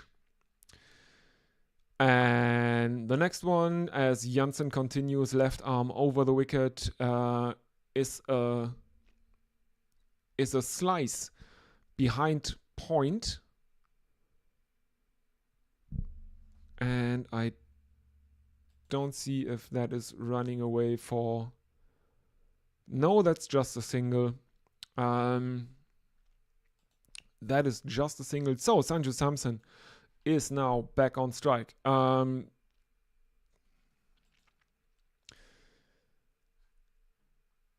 This is a double century partnership in a T20 match. That's remarkable. Samson on strike. That is too short by Janssen, and it is deposited over long off for 6 runs by Sanju Samson, 108 for 54 from 54. It's very, very wide, and he throws the bat at it.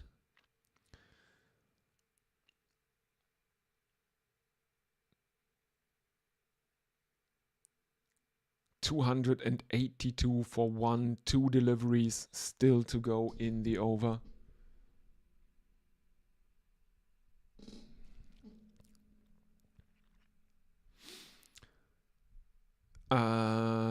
Janssen left arm around the wicket and bowls it across Samson. It's relatively short. There is a lot of bounce. Samson tries a hook shot, misses it.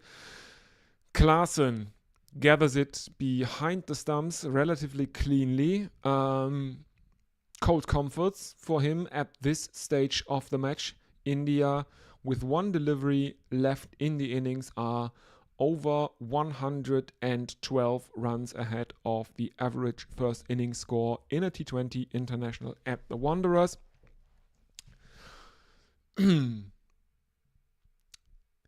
And final delivery of the match. A single. They don't even try to run for the second. Sanju Samson ends on 109 not out. Tilak Varma on 120 not out. India 283 for 1. The only Indian batsman that the South Africans were able to dismiss was Abhishek Sharma, who had to go off for 36 of 18. Strike rate of 200 exactly. Let's have a look at the bowling card, shall we? No, we shouldn't. Anyway, Lutu Zipamla, the pick of the bowlers for the South Africans, because he's the only bowler to take a wicket. And he is also not the one with the worst economy rate. His economy rate of 14.5 puts him somewhere in the middle of the pack. The most economical bowler was Marco Jansen. Well, no one else took a wicket except for Zipamla. The most expensive one is Stubbs, who went for 21 from 1 over. Andile Simelane had an economy of 15.66. He bowled the third most dot balls in the innings, but he was absolutely hammered. He conceded the most sixes, joint most sixes. Zipamla also conceded 5. So, thank you everyone for watching. I will take a short break during the innings break, and I will be back for the second innings. Let's see if South Africa can chase down a target of 284. I'll be with you in about 15 minutes. See you later.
And we are back. The players are not yet out there again, but what a show that was. The Indian innings. That was a bit mad. I have to admit. That was a bit mad. An unbroken double century partnership between Sanju Samson and Tilak Varma. Tilak Varma becoming the second Indian and fifth overall with consecutive T20 international tons. Sanju Samson broke a 2-duck streak in T20 internationals. So he'll also be very, very happy with what happened during the last 2 hours. 13 runs of the 20th over, taking the Indian total to 283 for 1. South Africa need to break their own record of the highest successful T20 international chase ever. They have the record for the highest successful T20 international chase. They set that a few years ago in Centurion against the West Indies. Funnily enough, in second place for the highest successful T20 international chase is Bulgaria against Serbia. And both Bulgaria and Serbia being in the Balkans, I can only imagine that a few blood feuds started that day. If you want to get in touch with the stream, you can always use the YouTube chat. You can follow me on Twitter and on Blue Sky. A lot of you have been following me on Blue Sky, and there just wasn't that much German language content for cricket on the internet. And so during the pandemic, I decided, well, you can complain, or you can do it yourself. As we are now getting ready for South Africa's chase, reminder again, the target is 284 massive runs. Massive scoreboard pressure for the South African batsman, as Arshdeep Singh, I think, has the ball in hand to open the bowling for India, as I predicted before start of play. The Indian pacer that Captain Surya Kumar Yadav will trust to bring early breakthroughs. The openers are Rickleton and Hendricks is off the mark first delivery with a single.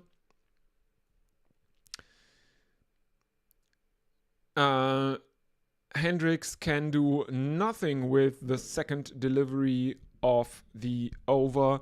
That Arshdeep bowls left arm over the wicket to the right-hander Hendricks. There is a dot ball. So 1 for none after 0.2 overs, as Arshdeep continues left arm over the wicket, and Risa Hendricks is bowled, I think. He is off the ground. He tried to defend a delivery that Arshdeep pitched on middle stump. And it snuck between his pad and bat and took off his off bail. Arshdeep is cock-a-hoop. South Africa 1 for 1. Risa Hendricks gone for a duck, facing 2 deliveries. And that won't help South Africa. India with an early breakthrough.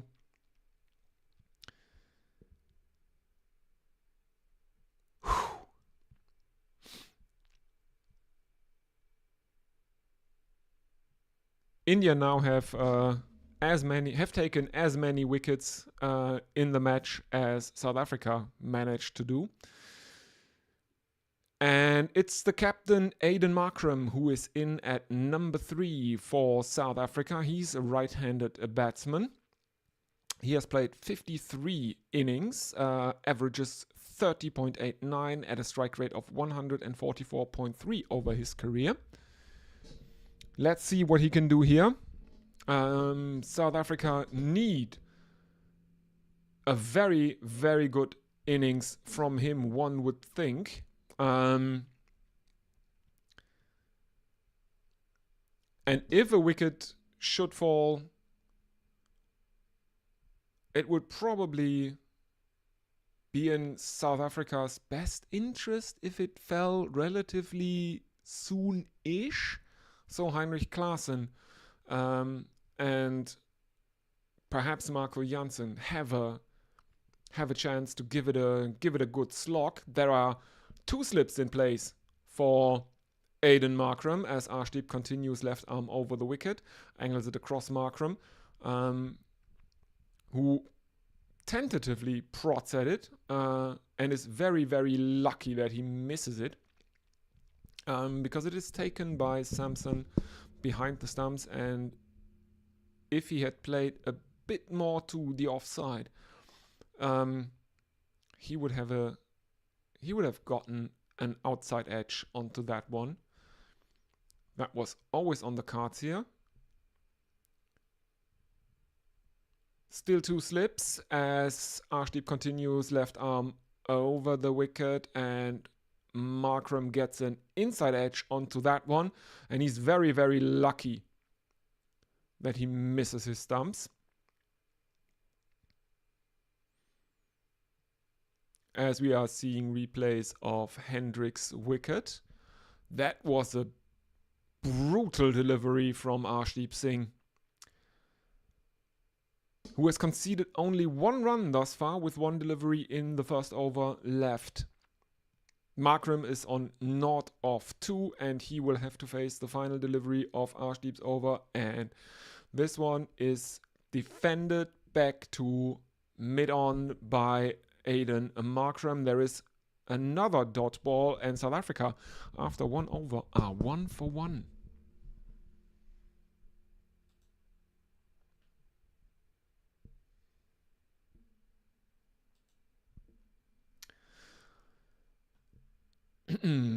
Let's see if we have any social media messages.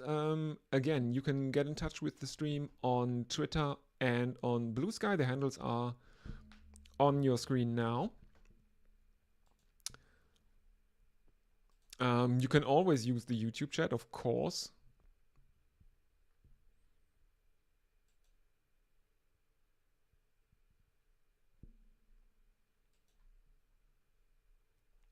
No new messages. And the second over is to be bowled by Hardik Pandya, who faces the left-handed Rickleton. Pandya bowls right arm over the wicket, and there is some seam off the pitch, and apparently Surya Kumar Yadav is thinking about reviewing that because it was given not out on the pitch, as Rickleton sticks his bat out, but there is maybe a finger's width between bat and ball. Good decision not to review that one.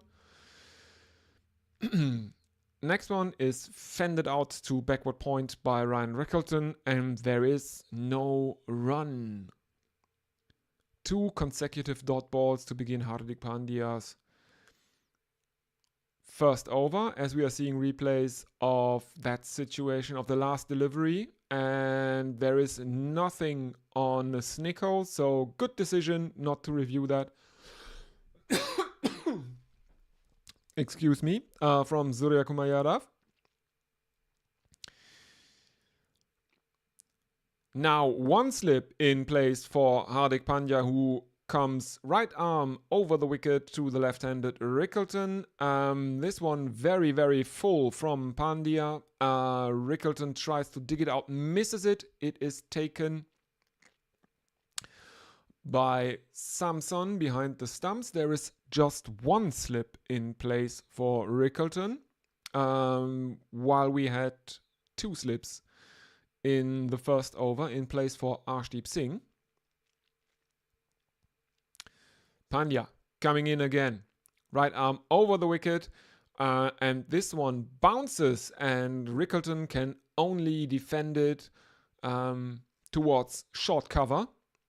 There is no run. The score remains 1-1 after 1.4 overs. The current run rate is 0.6 and the required run rate is climbing rapidly, 15.44 at this point. Reminder, the target is 284. India made 283 for 1 in their innings. The only batsman to fall, the opener Abhishek Sharma, but only after making 36 of 18. And there is an appeal as Ryan Rickleton is fishing for one that Hardik Pandya angles across him outside the off stump, and it is caught by Sanju Samson behind the stumps.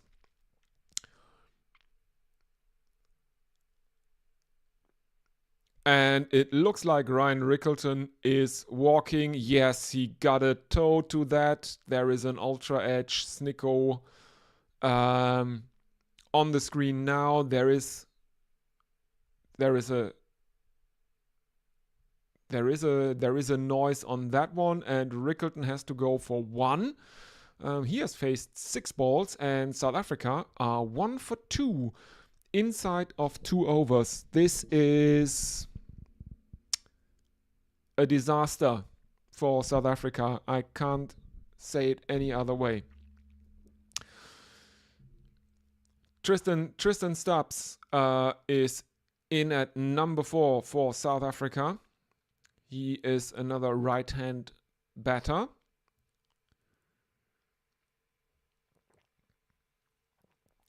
He has played 29 innings. He has an average of 28.5 and a strike rate of 134 exactly. 1 delivery left in Hardik Pandya's first over. A wicket fell during each of the first overs of South Africa's chase thus far, which does not bode well, given the fact that they need a record chase. And there's another appeal for a caught behind off the first delivery by Tristan Stubbs. Both Hardik Pandya and Sanju Samson have their arms aloft.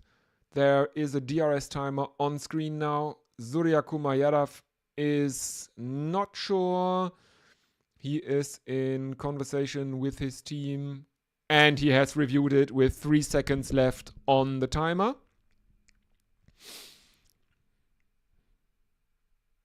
He has a very expressive face. He's a bit like a Louis Defune character here in this match, with his licking his lips and making faces in conversations about what to review, when to review, if to review. He's a bit of a knockaround character, and we are now seeing replays. There might have actually been an inside edge.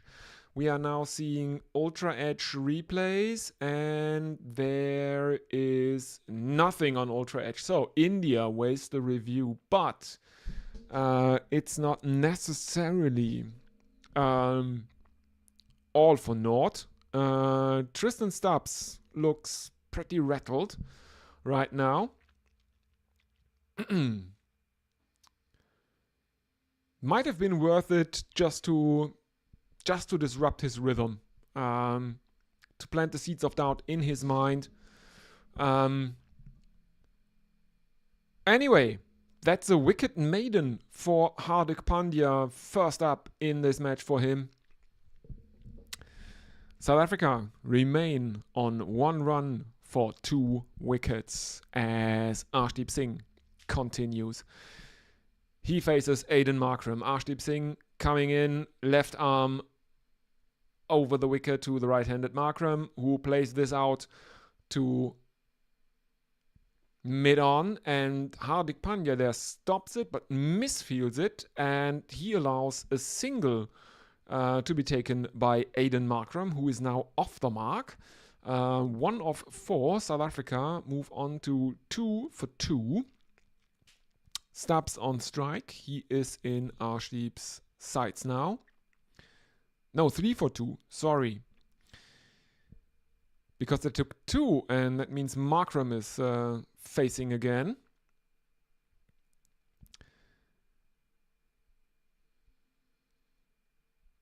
As Arshdeep Singh continues over the wicket, there is a lot of bounce for Arshdeep Singh as well, and that cuts well,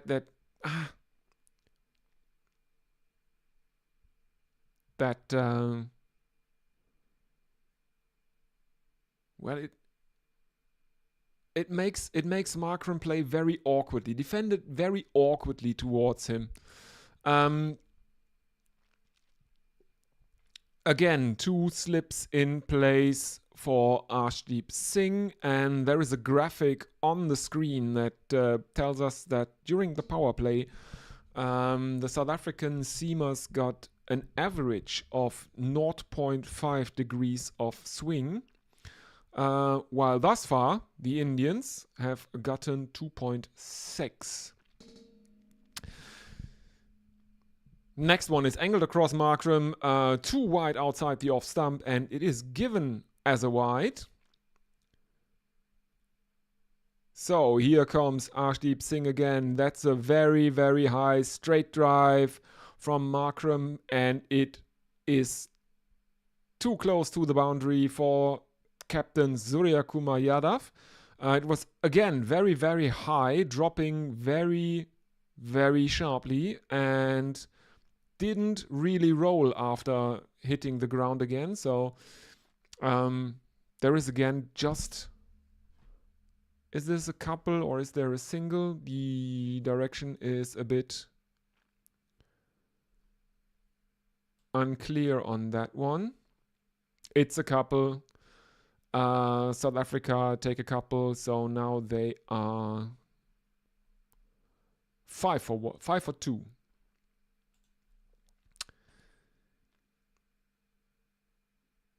A 6 for 2. Because there was another wide, yes. The next delivery is the first boundary of South Africa's innings as Aiden Markram hammers one over mid-wicket. 4 runs to the South African total, 10 for 2 now.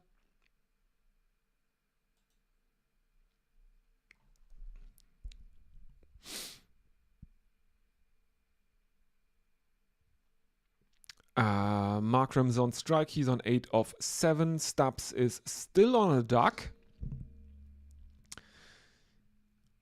Arshdeep to Markram. And Markram skies one again. Does it have the legs? No, it does not. It does not. The third South African wicket falls. Arshdeep Singh has taken 2 wickets inside of 2 overs. This ball went right up into the air. It was taken by a fielder inside the square. I did not see who that was. I'm waiting for the on-screen graphic to tell me who took the catch.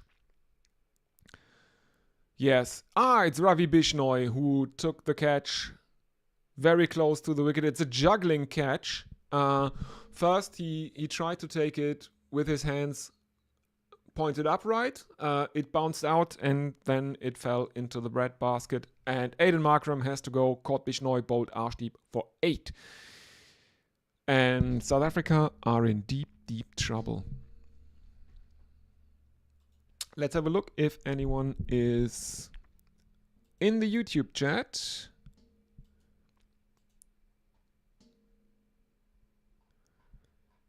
Nope, doesn't look like anyone.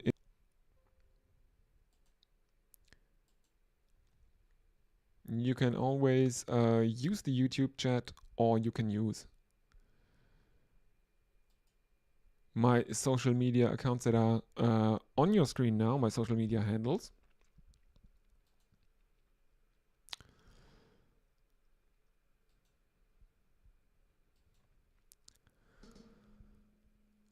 Final delivery as Heinrich Klaasen is in at number 5 for South Africa. We know that he can throw the bat, but this is a very, very, very, very difficult situation. One would think for Heinrich Klaasen, and he has to go first ball. Given out on the field, LBW, as Arshdeep Singh seams one back into him. It hits him on the back leg above the knee roll. The impact is in front of middle. It is seaming back in. The original decision is out. Only the bounce can really, really save him here, as Heinrich Klaasen has reviewed it and he's not saved by the review. Heinrich Klaasen has to go for a golden duck. He is out. Not LBW bowled Arshdeep. And South Africa are 10 for 4. And Arshdeep Singh is on a hat trick. Everyone listening, we have a hat trick ball upcoming. First ball of the 5th over. South Africa 10 for 2, and well, one would think it's all over.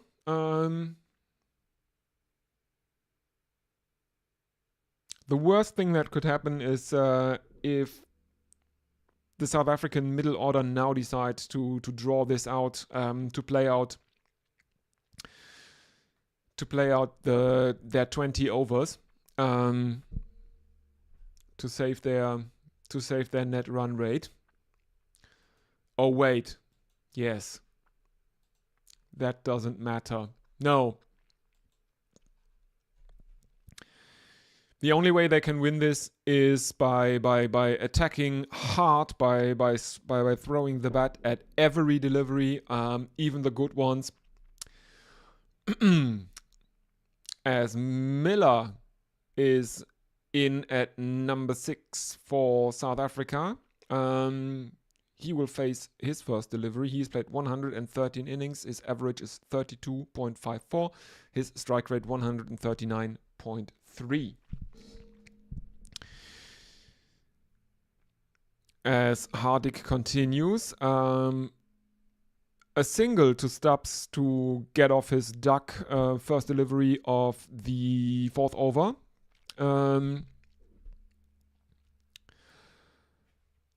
Hardik now bowling to David Miller. In he comes. Right arm over the wicket to the left-handed Miller, who plays that between point and backward point, and there is no run. There is a single. I'm sorry. No, they take 2.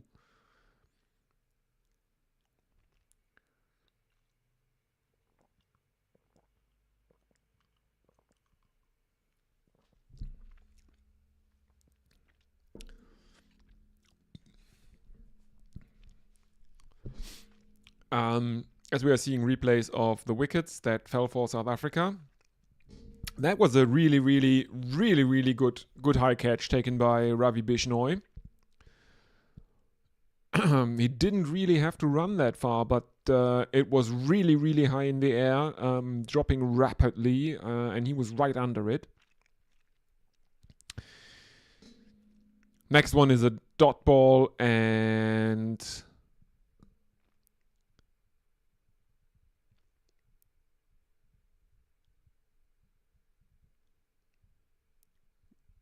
South Africa are on 13 for 4.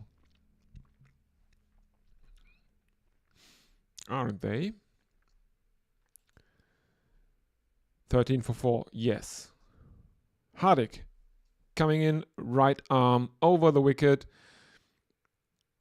And Miller tries a leg glance, but it is ruled wide by the on-field umpire. And that's 14 for 4 for South Africa.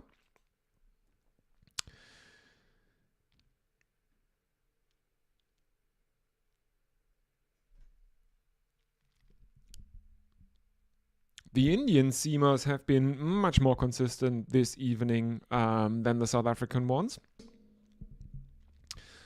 South African ones were spraying it around pretty wildly. And I don't know what Miller got to that one. Is that leg bias? It looked like Miller did not hit that. No, he did not. It's a leg bye into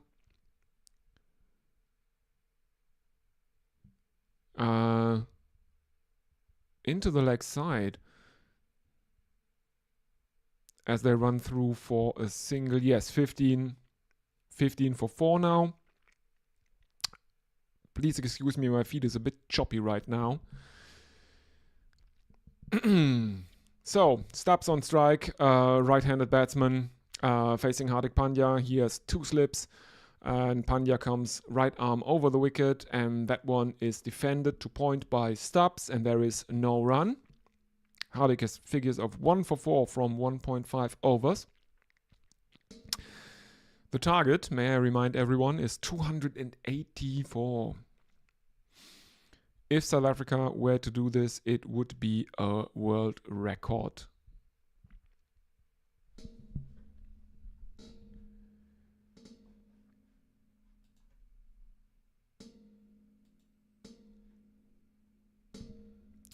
Hardik, final delivery of his second over.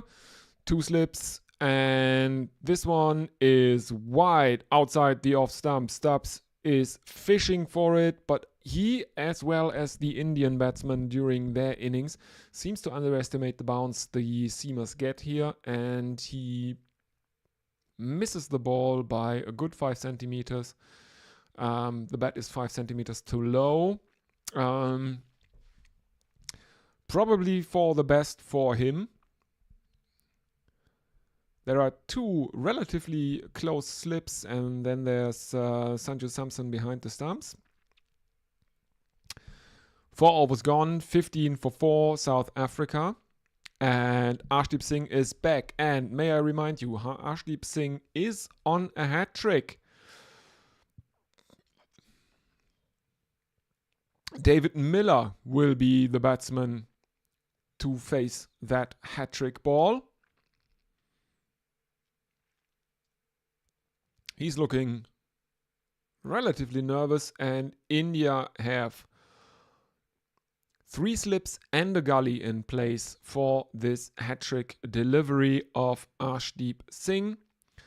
There is a mid-wicket, there is cover, and Arshdeep comes in, left arm over the wicket. There is an appeal, but it is given as runs. There was bat on that as Miller played that out, and they take a couple. 17 for 4. Would have been great if Arshdeep could have taken that hat trick.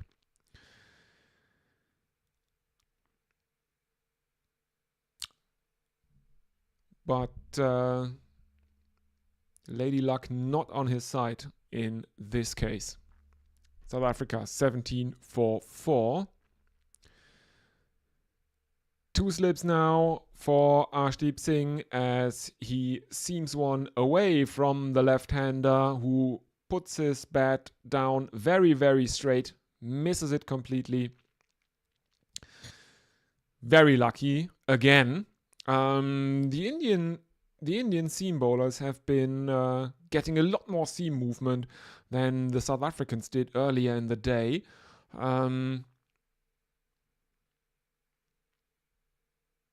Possibly something to do with this being a night game and the effects of the lights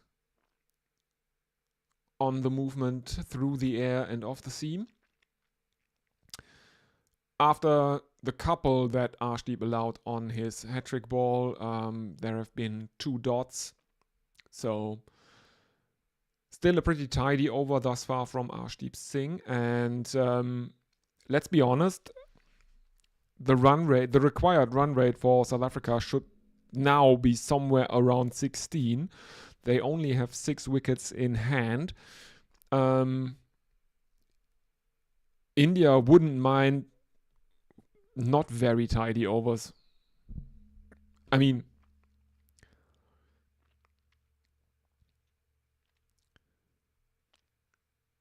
the South Africans are now showing some nerves. They run another leg by. There is frantic throwing around the square by the Indians. Luckily, they don't concede overthrows, as the backing up is pretty good from the Indian fielders. 18 for 4 after 4.4 overs.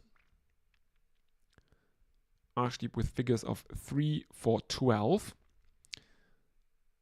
The field. Oh no, we are seeing the run rate. It's not 16. It's over 17 right now with 6 wickets in hand.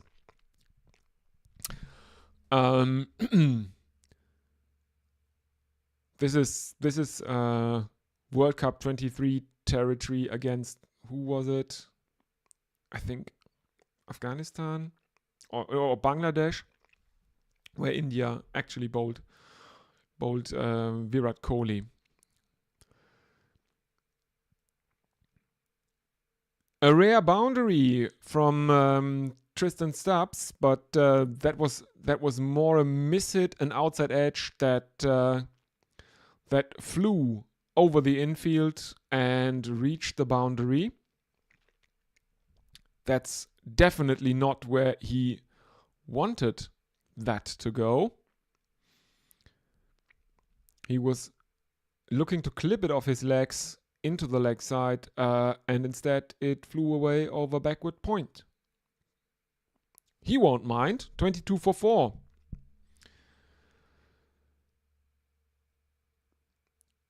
And now he's getting out the trick shots. There is a scoop from Tristan Stubbs. And another 4. 26 for 4 now. South Africa. It's the 20th 4 of the match. Arshdeep ends his 3rd over.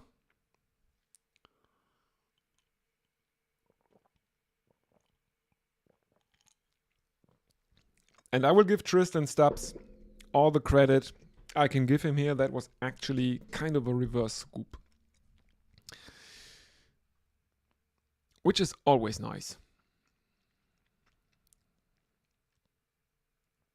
26 for 4. 5 overs gone. The current run rate is 5.2. The required run rate is 17.2. Stubbs on 9. Miller on 4.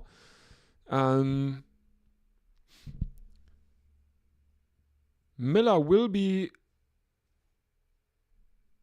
a bit of a concern because he has used 7 deliveries for his 4. And now he has used 8 because he misses one from Hardik Pandya. That is again swinging and seaming away from him.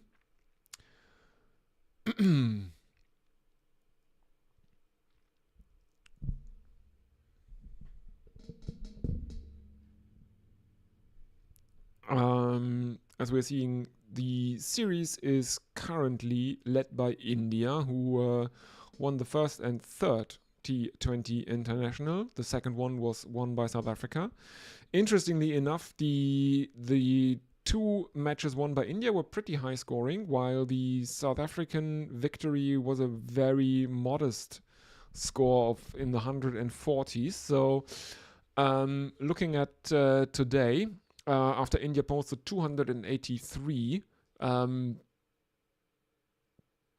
this looks like the Indians' game to lose.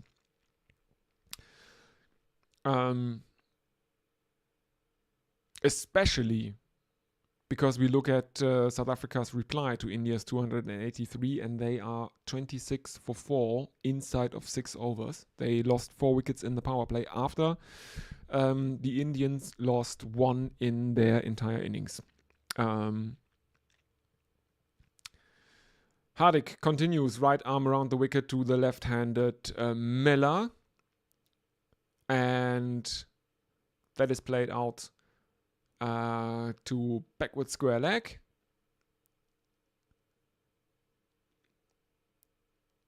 (27 for 4) South Africa. As we are seeing replays again of the wickets. Yeah, just a single for Miller there. 3 deliveries left to go. Tristan Stubbs to face Hardik Pandya. He's on 9 of 6. But the scoreboard pressure is mounting for the South Africans. 2 slips for Hardik Pandya to Tristan Stubbs. There is an appeal for LBW as the ball somehow loops up, dies in front of the slips. Now we're seeing the replay. Is it shoulder of the bat or is it the pad? Doesn't look like he got bat on that. But the bounce has been very pronounced. Has been very pronounced this whole day. David Miller, Tristan Stubbs is not the shortest fella. And it hit him relatively high up. Good decision not to review that.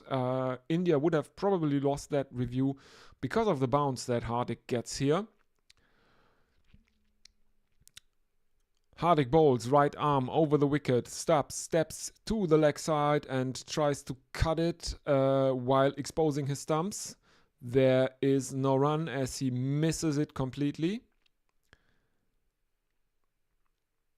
He's doing what the Indian batsmen did a lot during their innings, dancing out of the crease to the seamers and to the leg side, exposing the stumps and trying to cut balls that are on the stumps or even down the leg side.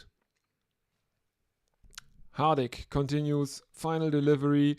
This one is defended by Stubbs. There is an attempt at the stumps and there are overthrows, and South Africa have taken a triple in a T20 in a bull ring on overthrows.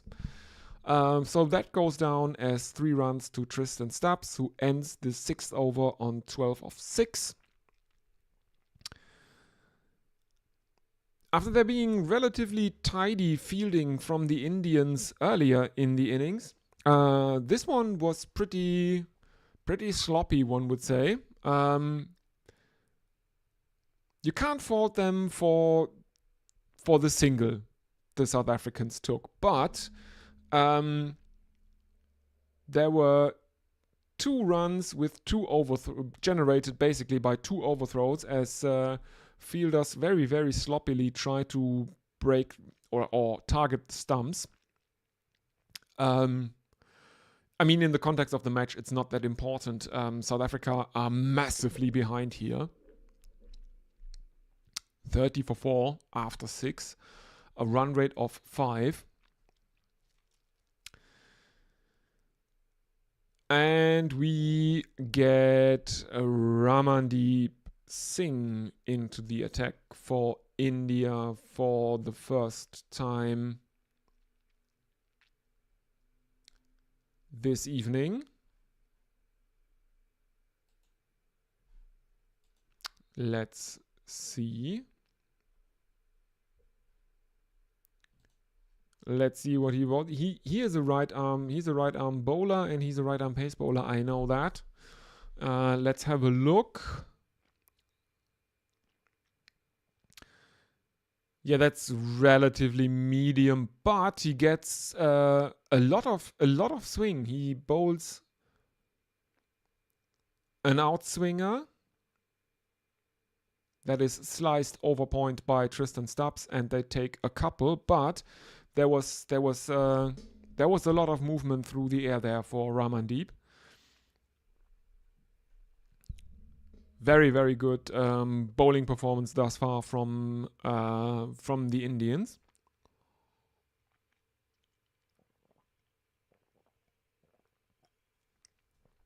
As Ramandeep continues. There is one slip for Tristan Stubbs, as this one is played to long on, and they take a single. Miller is on strike now.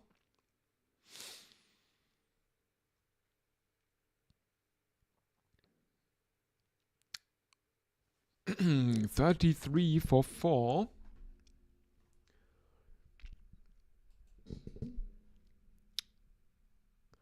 Let's have a look if we have any news. A lot of people still following me on Blue Sky.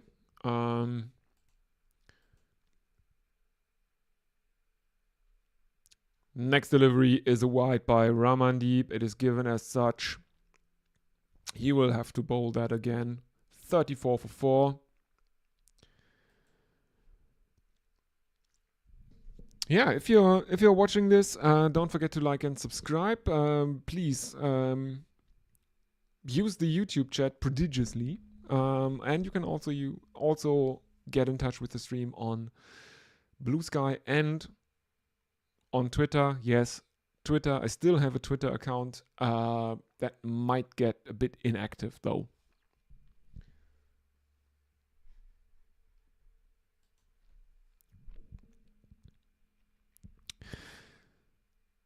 A much needed boundary for David Miller in the 7th over. It's been a while since South Africa had a boundary. As Ramandeep bowls right arm over the wicket across Miller, and this one is cut, and it finds the boundary. And there are 4 runs.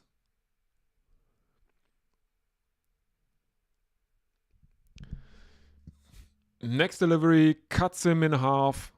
No run for Miller as the ball goes through the gap between bat and pad.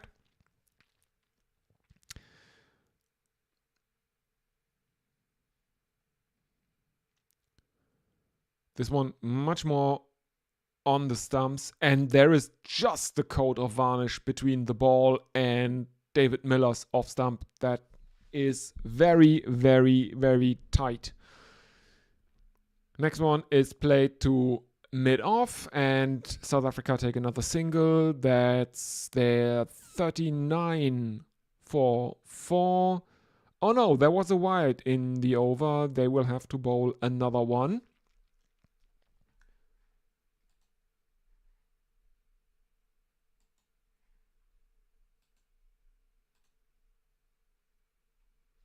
Let's have a look. If there is anything on YouTube, no, nothing new. Final delivery of the 7th over from Ramandeep, and it's right arm over the wicket to the right-handed Stubbs, and this one is a relatively straight on drive.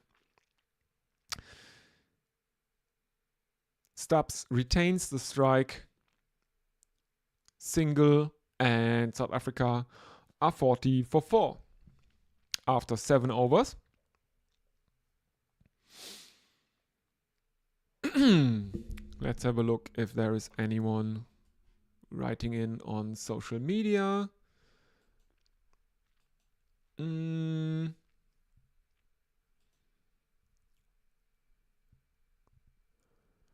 but still a lot of people following me. 336 people. I will repost this.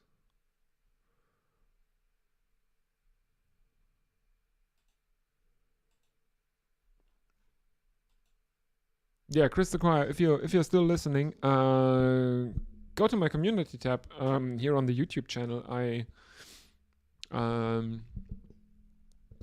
posted about it. I was really happy. 10 runs off the 7th over, but that is still a bit of a problem because the required run rate is almost 19 and there is a strategic timeout, and I will take a very, very short break.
Okay, and we are back. They don't seem to have drinks breaks in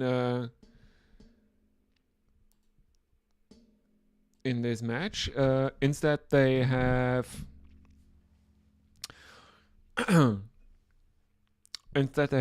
strategic timeouts in this match. I was wondering. Normally there's a drinks break after 10 overs in a T20 International. They didn't have that, but they had a strategic timeout.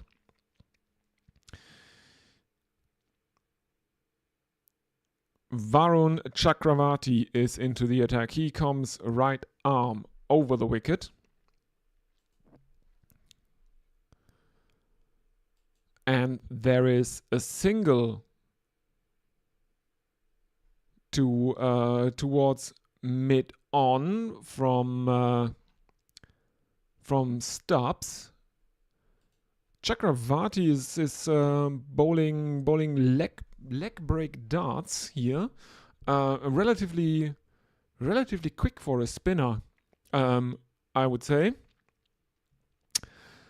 Next one is played into the leg side. There is Ravi Bishnoi at backward square leg, who dives forward in an attempt to catch it, misses it, it falls short of him.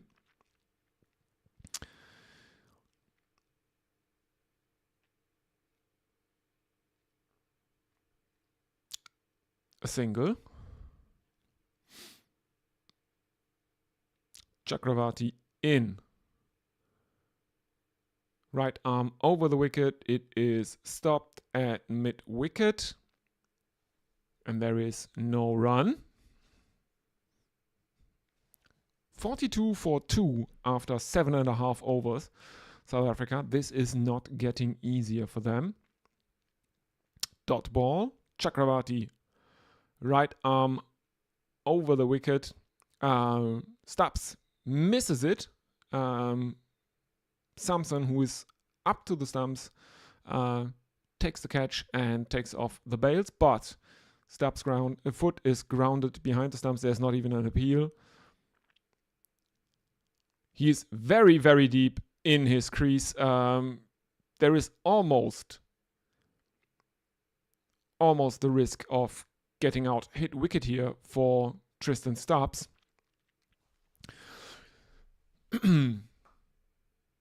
Because he's very, very deep in his crease. There's maybe 10 centimeters between his back foot and his middle stump. And he tends to rock back depending on the length of the spinner here. Very risky. Now Miller and Chakravarti switches to around the wicket to the left-handed Miller, who plays a reverse sweep that is stopped at backward square leg. And I think there is no run. As we are seeing some stats, Hardik Pandya, the most economic bowler for India this far, 3 overs bowled, 1 wicket taken, an economy of 2.67 because he conceded only 8 runs. Arshdeep Singh, 3 overs bowled, 3 wickets taken, but he conceded 20 runs. So his economy rate is 6.67. Still, doesn't really matter in a if you have 284 runs to play with, 3 wickets taken. You don't care about the runs conceded in that case, or not as much.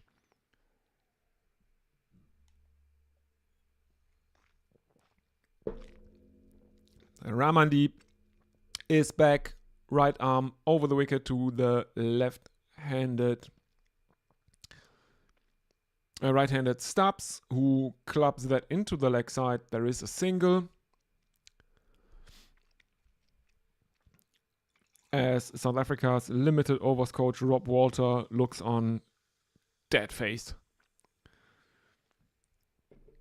Now someone has informed him of the fact that he is on the telly, and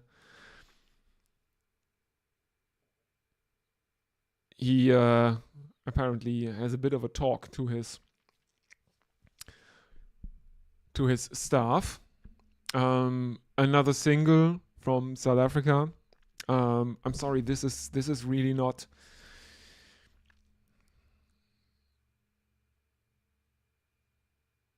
This is a bit, deflating. The South Africans are creeping along in a situation where the required rate is nearing 20. Nudging singles around is definitely not what they need right now.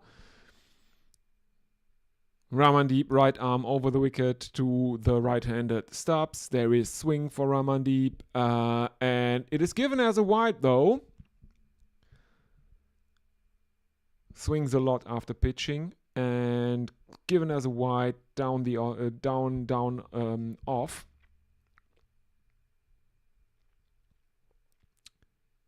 Samson has no problems taking it though.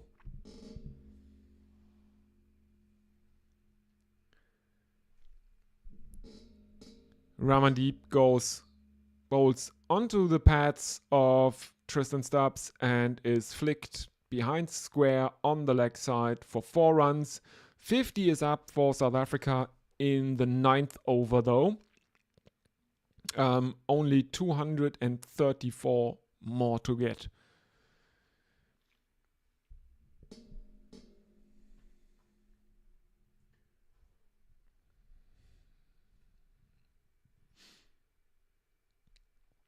(234 of 69 deliveries for South Africa.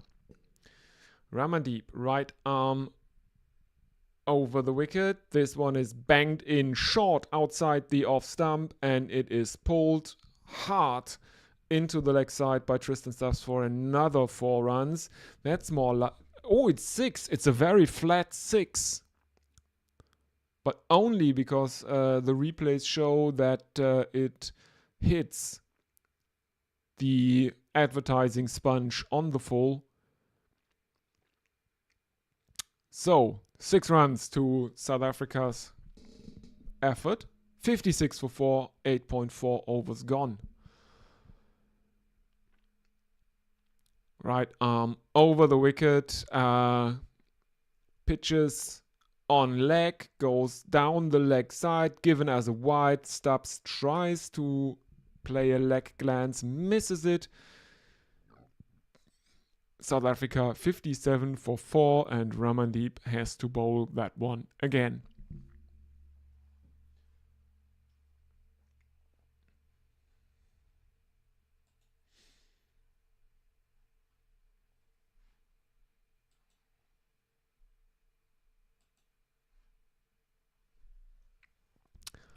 And this one is dispatched for 6 by Tristan Stubbs into the legs over mid-wicket.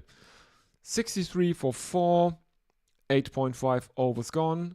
The partnership is now worth 53.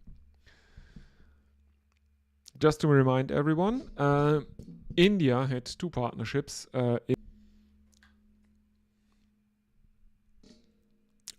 I'm having a bit of a connection problem.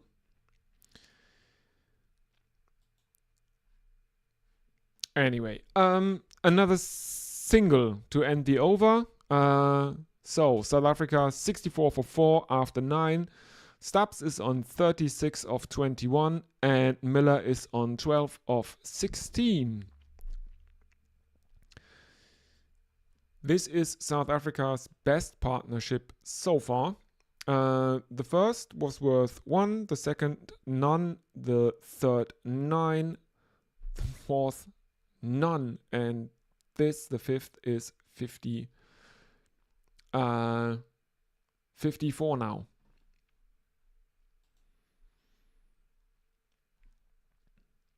Let's see if we have any more messages. Just people following me.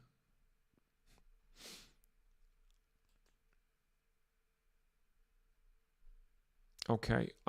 If anyone is listening and is following me from Blue Sky, have a look at the cricket feed on Blue Sky, and can you please tell me if my posts are in that?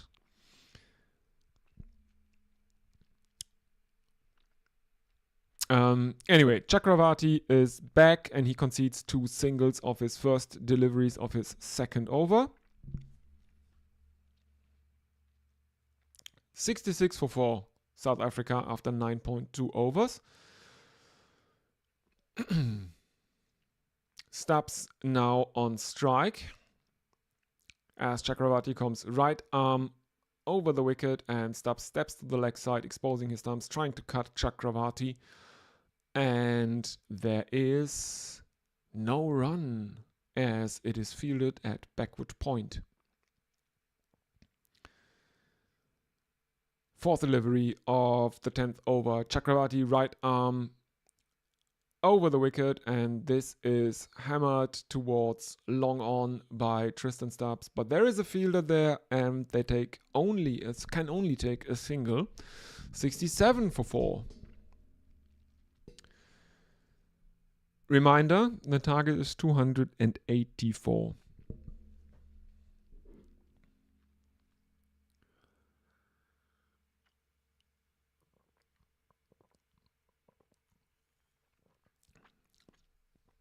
Chakravarti coming around the wicket to the left-handed Miller. And this one is in the slot, and Miller picks that up and dispatches Chakravarti for 6 into the 3rd rung of the stands. 73 for 4.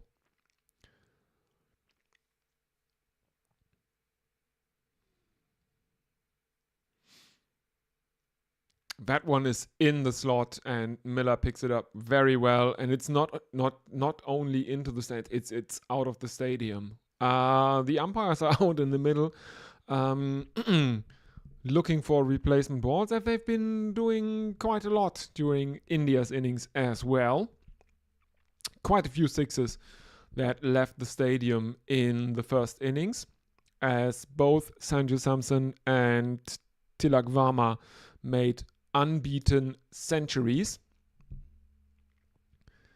Tilak Varma becoming only the second Indian to make consecutive T20 international tons. The other one who has also done it is his batting partner Sanju Samson. Tilak Varma is the fifth player overall to achieve the feat.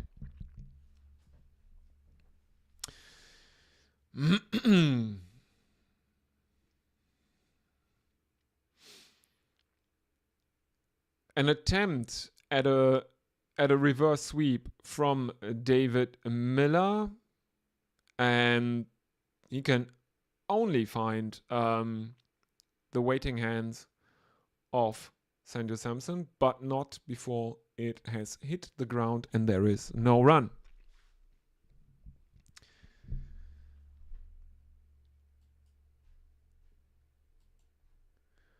That ends the 10th over. South Africa 73 for 4.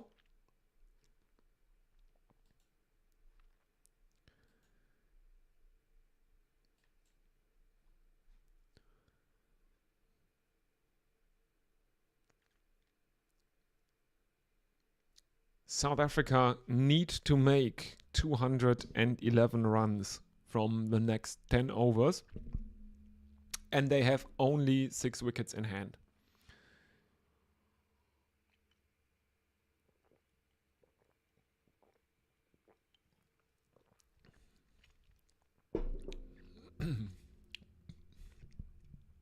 Ravi Bishnoi, right arm leg spinner, into the attack. First delivery of his over is an inside edge from Tristan Stubbs that results in a little bit of confusion. Stubbs is leaving his ground, but then quickly returns to his crease as he sees that he did not get it away. Next one. A pull shot from Tristan Stubbs. He falls down, but they manage to take a single regardless. There is a shy at the stumps, but both batsmen are home. The throw comes from backward square leg to the non-striker, but he is safely home. 74 for 4, 210 more runs required. The required run rate is over 21 now. What's that? Bishnoi is coming in. Punt takes the ball, waits about a second before removing one bail. I don't know why, because Miller never left his crease.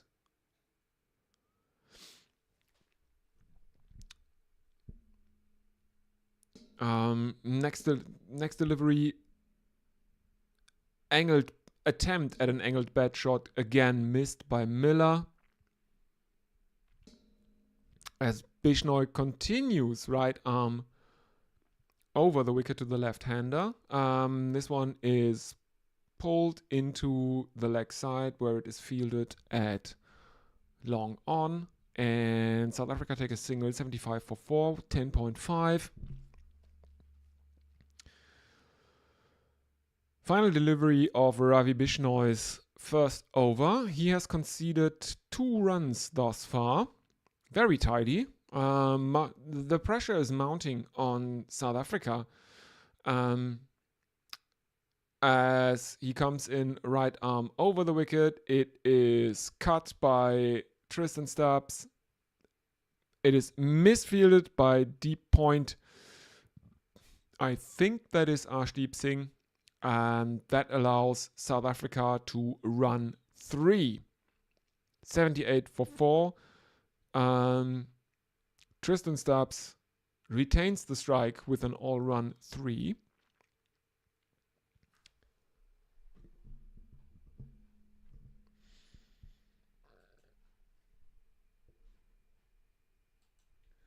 Let's have a look at social media.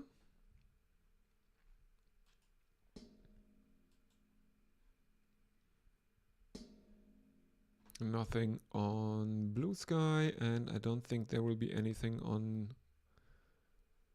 Twitter, because I've been using Blue Sky so much more lately. Anyway, if you're watching this, if you're listening, please like and subscribe. That really helps the channel.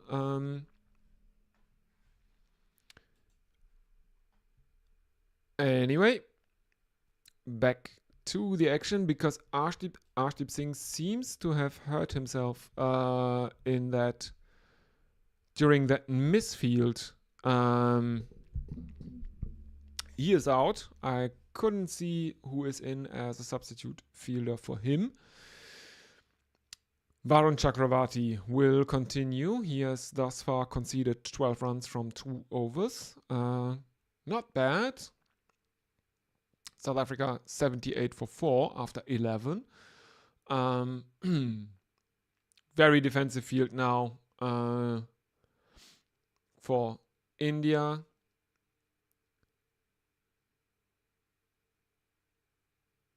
Captain Surya Kumar Yadav stops one at cover, which restricts South Africa to a single. 79 for 4 now. Left-hand Miller is on strike. Will Chakravarti go back to around the wicket now, as he did before when facing Miller? Let's have a look. No, he continues over the wicket, and there is a slog sweep from Miller, who goes down on one leg, and he clears the boundary without that much effort. 6 runs, 85 for 4.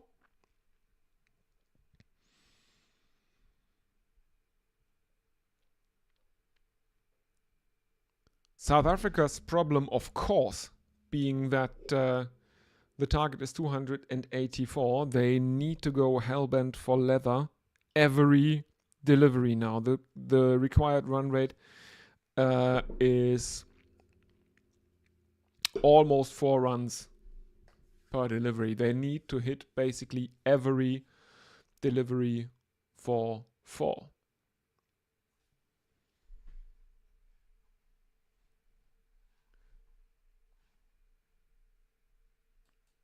Which, outside of a video game on easy settings, not that easy.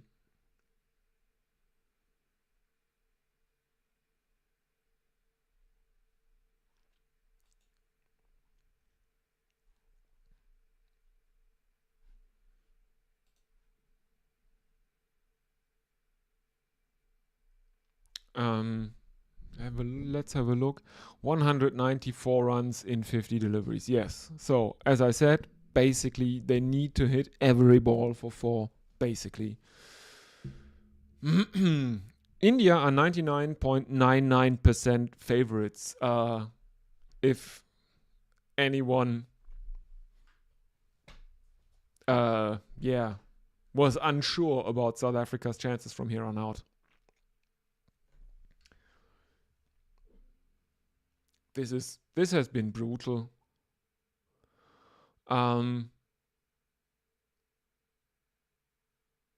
Chakravarti is coming in, right arm over the wicket, and Miller chops one into the ground, and it bounces back up, and it hits Pant in the head, or at least it hits his. It looks like it hits his lid. Why no concussion check for keepers? Next one is given as an offside wide by the on-field umpire.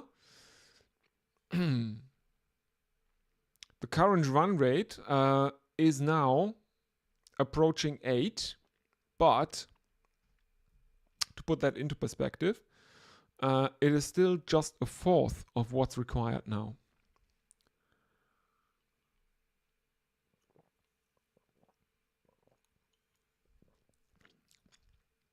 Another 6 into the leg side by Miller helps. But South Africa will need to take more risks for the rest of the innings. They cannot. Well, they can't afford singles. They basically can't even afford doubles. They need boundaries. Every delivery, they need a boundary.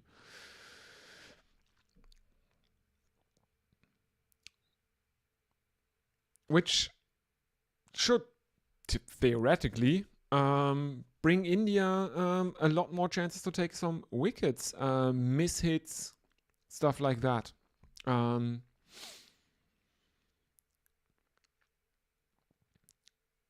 Another pull shot, and this one is one too many. Exactly what I said. Arshdeep Singh bowling to David Miller, who looks to pull him over. Long on, finds long on. Down his throat. Good catch taken. Who was that? I think it's Tilak Varma. And again, right arm around the wicket does the trick. And yes, it is Tilak Varma, centurion in India's first innings at long on, who takes the catch. David Miller, he is out for 36. He is caught. Tilak bowled Chakravarti.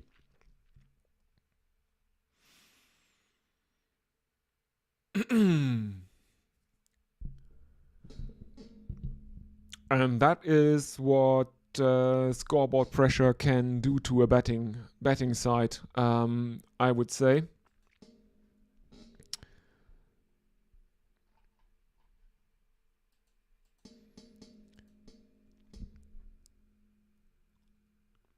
In at 7 for South Africa now is Marco Jansen. He can swing a bat around. We know that. He's a right-handed batsman.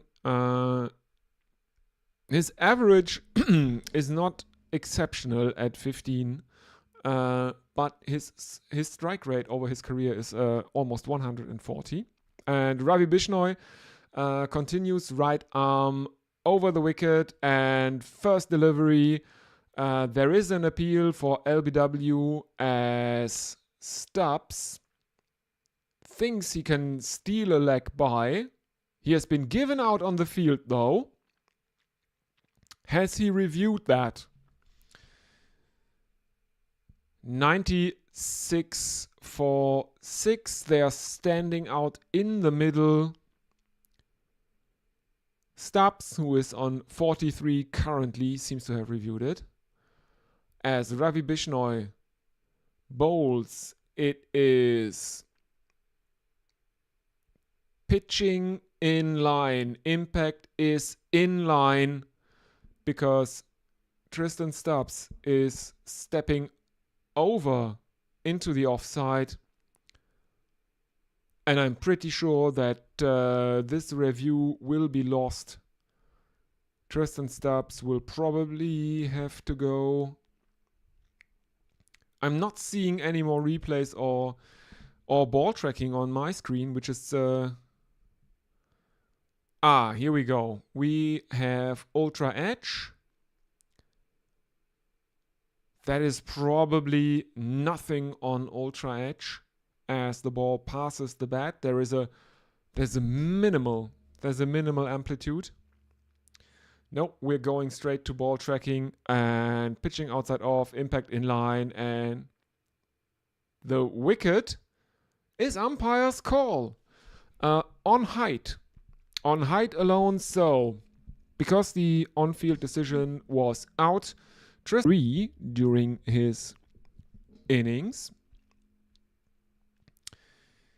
And Andile Simelane is in at 8 for South Africa.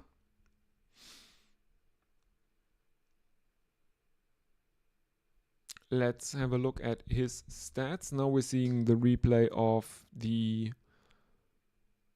LBW. Well, at least South Africa retained the review as the wicket was umpire's call.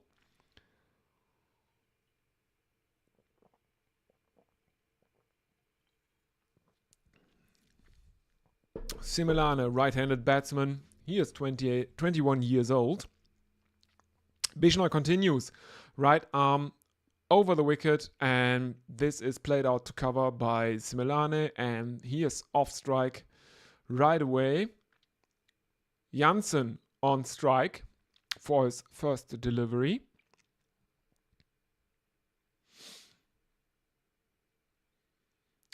As South Africa are 97 for 6 after 12.2 overs.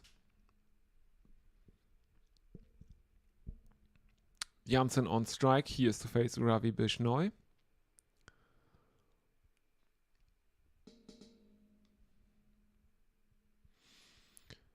Bishnoi comes in, right arm over the wicket to the right-handed Janssen, who clips this off his legs, behind square on the leg side.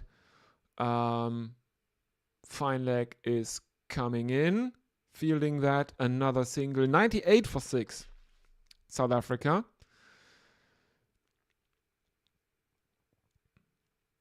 Simelane is back on strike. I haven't seen his stats. Bishnoi bowls that relatively leg-sidey. Simelane is trying to play a leg glance, and Sanju Samson is on that like a flash. There is an appeal, but Surya Kumar Yadav is not keen on using a review for that one. Credit to Sanju Samson that he did take that.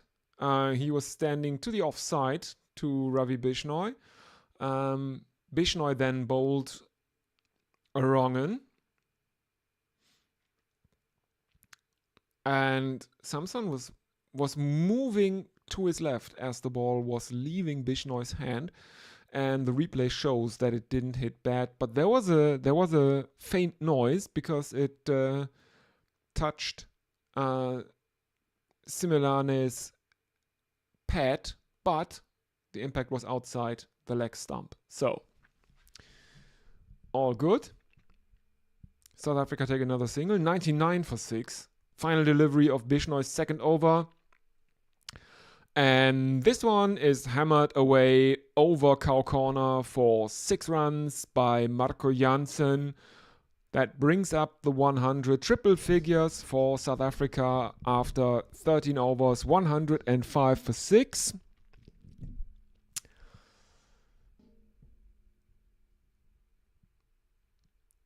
Well, do we say that's a moral victory? Is triple figures in pursuit of 284 after basically 2/3 of your innings.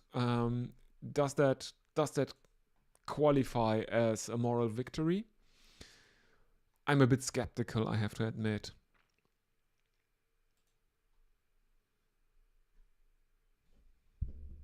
So again, please use the YouTube chat or write me on Blue Sky. I'd like to get in touch with you. A lot of you have been following me over the last few days, 2 or 3 days. Around 300 new followers. Most of them probably because I'm in the cricket starter packs. So yeah, if it's watching this, don't forget to like and subscribe. And we will see what happens to this South African chase. Well, Varun Chakravarti is back into the attack. And with his second delivery, he dismisses Andile Simelane, who gets a top edge that is taken at short fine leg. No. Yes, short fine leg.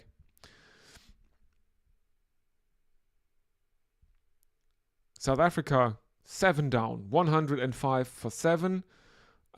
He scored Bishnoi bowled Chakravarti for 2.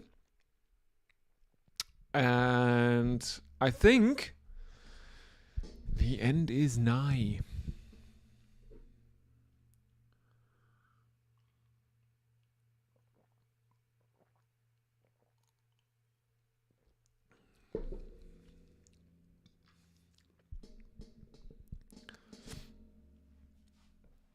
I'm not saying that Marco Jansen is probably their last best hope for victory.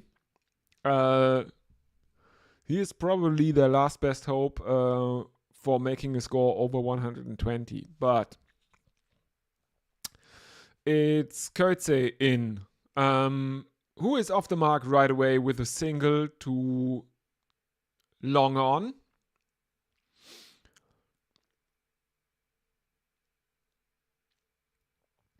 As we are seeing a replay of the last wicket, and the batsman is coming charging out of his crease, realizing that he hasn't advanced far enough, and has to awkwardly stab at the ball with his bat, getting a top edge and, being out then.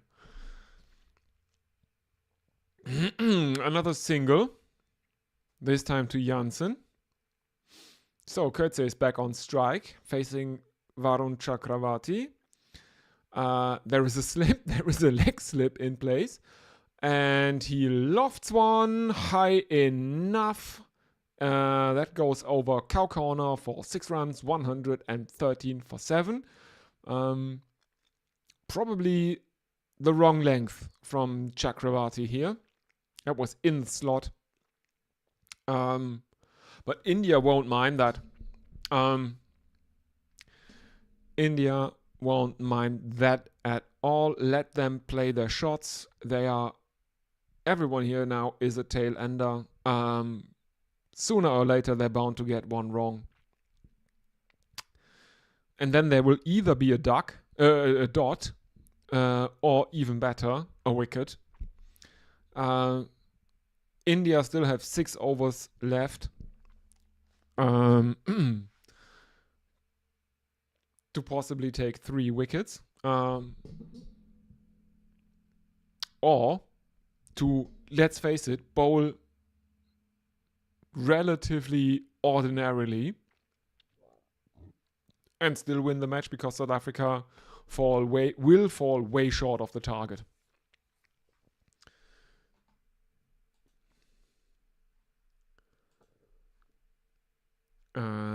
The required rate is 28.5 right now. Yeah. I'm not seeing them make this chase. Ravi Bishnoi is back into the attack for India here. And he's facing Marco Jansen. Sweep shot by Jansen for a single, 118 for 7.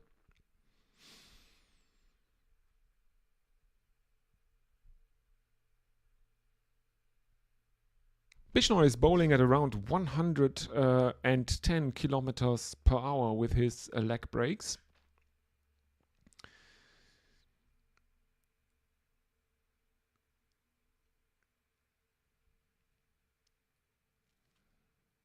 And he bowls right arm over the wicket to the right-handed Coetzee, who tries to play a sweep shot, misses it. There is a dot ball. The score remains 118 for 7.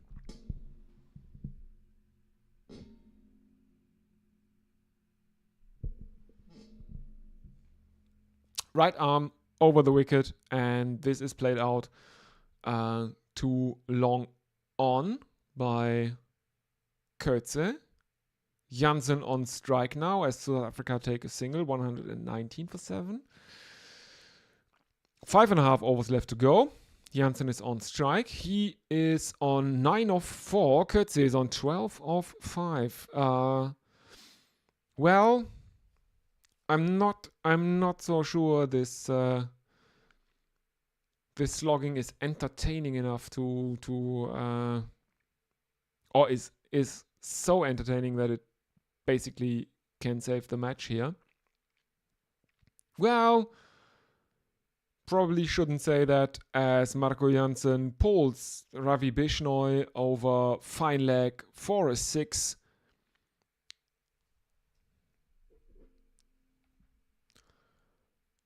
That's what you want from your tail enders. Go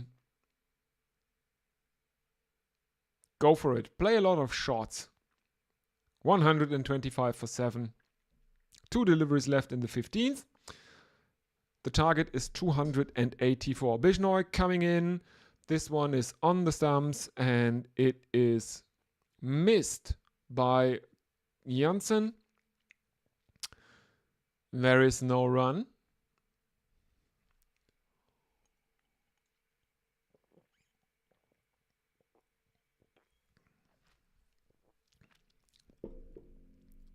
Final delivery of Bishnoi is over. And another slog from Jansen. Another slog for 6. 131 for 7. 15 overs gone. 5 left to play. But South Africa are more than 150 runs away from their target.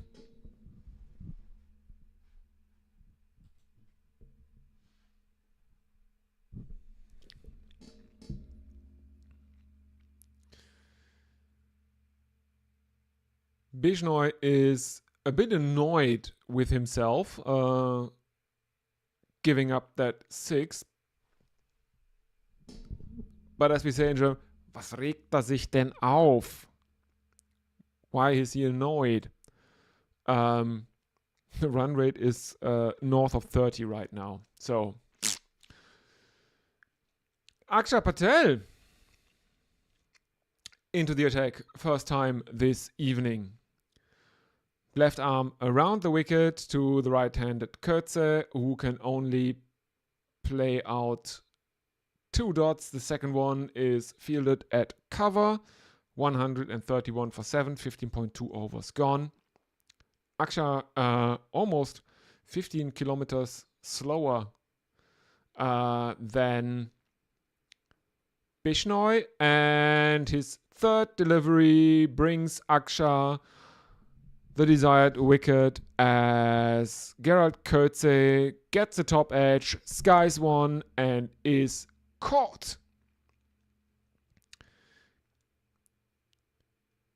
He attempts an absolutely filthy pull, and Sanju Samson makes no mistake, runs to where slip would have been, makes the catch easily. Coetzee out for 12. He is out caught Samson, bowled Akshay Patel. 131 for 8. 2 more wickets to take for India.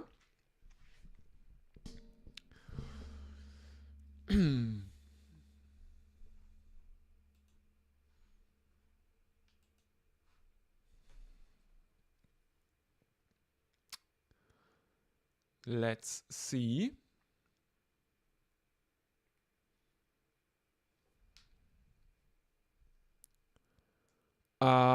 Who is it in at number 10 for South Africa? Let's have a look. Coetzee, Jansen. Oh, there is another strategic timeout. Okay. I'll take a short break.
And we are back.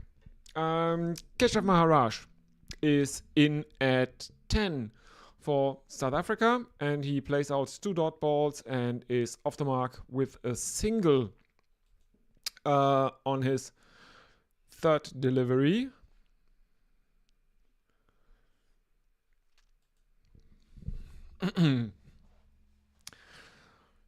Well,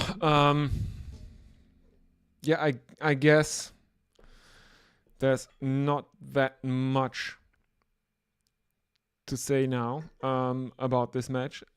This is done and dusted. South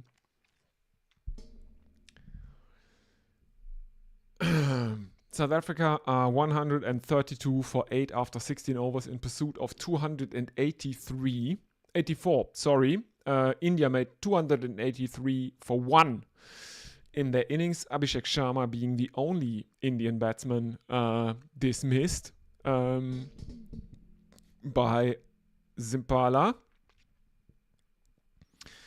He is the only South African bowler to take a wicket in this match. And Ramandeep Singh is continuing for India. He will bowl to Maharaj, who hocked the strike with a single off the final delivery of the 16th over. Ramandeep right arm over the wicket, Yorker on leg stump. Maharaj tries something that can be described as, a bit of a clumsy imitation of an MS Dhoni helicopter shot. It goes to backward point. Maharaj thinks about taking a single, thinks better of it, and then plays one out over cover where it is fielded before it can reach the boundary.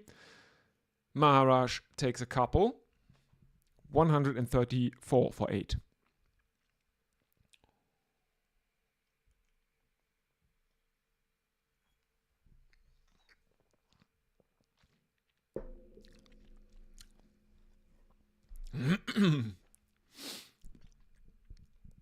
This will be the highest margin of victory of the series. I can tell you that much. As there is a drop in the deep as Maharaj skies one and deep mid-wicket misfields it. It's Abhishek out there. He gets his hands in front of his face. It bursts through his hands, and he is very, very lucky that it only clips his ear and doesn't hit him in his face.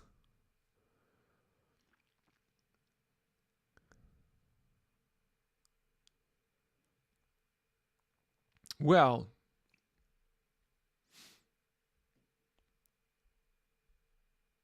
we are seeing scorecards, abbreviated scorecards from the first 3 matches. Second one was won by South Africa by 3 wickets. The first one was won by India with by 111 runs, and I think the last one was won by 11 runs. What was the margin of victory in the first one? It was, I think, triple. I think it was triple digits. Let me see. South Africa versus India. Blah, blah, blah. Results. Oh, 61 runs. Yes. 61 runs, then 3 wickets, then 11 runs. And South Africa currently need 147. So, I think it's not a stretch to predict that this will be the highest margin of victory in the series. Oh no, it was apparently it wasn't Abhishek Sharma, it was Ravi Bishnoi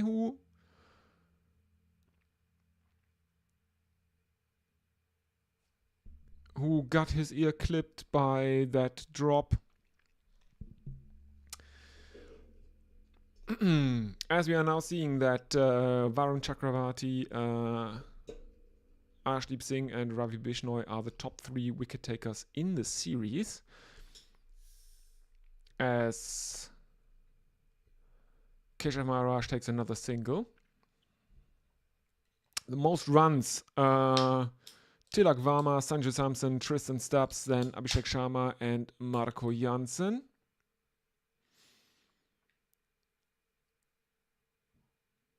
So 3 Indians to 2 South Africans in the top 5 run scorers in the series.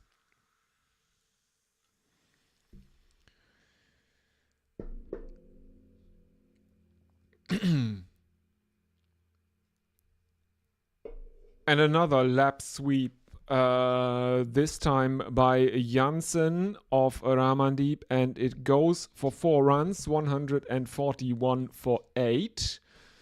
And one could only say too little, too late here.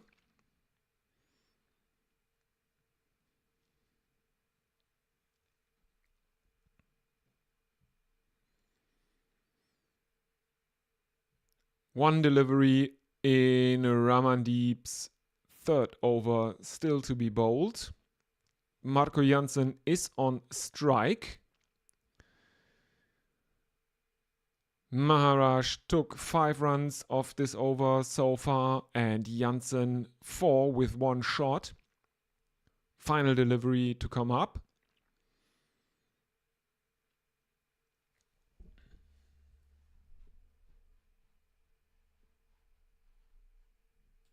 Here we go. Right arm over the wicket to the right-handed Jansen. And this is very wide outside the off stump. It is, I think, not given as wide as Jansen tries to fish with an angled bat. Misses it. Samson gathers it cleanly, and it is indeed a dot ball.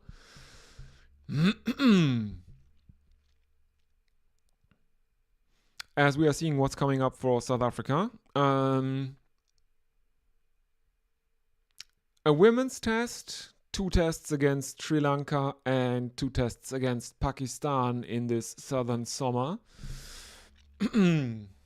Yeah, the Sri Lanka series will be pretty interesting because depending on what happens in the Border Gavaskar Trophy, Sri Lanka might actually be able to sneak into a World Test Championship finale, a final. Aksha to continue. He has a slip for Maharaj. And is that a catch? Yes. That looks to be a catch. Keshav Maharaj looks like he is out, caught at deep cover by Tilak Varma. Maharaj will have to go. He is out, bowled. Aksha caught Tilak Varma, bowled Aksha.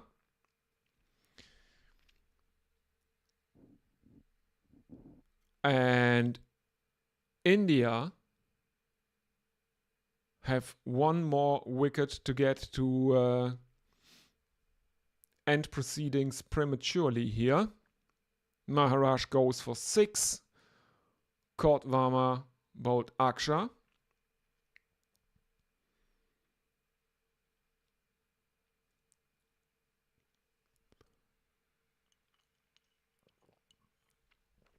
Yeah.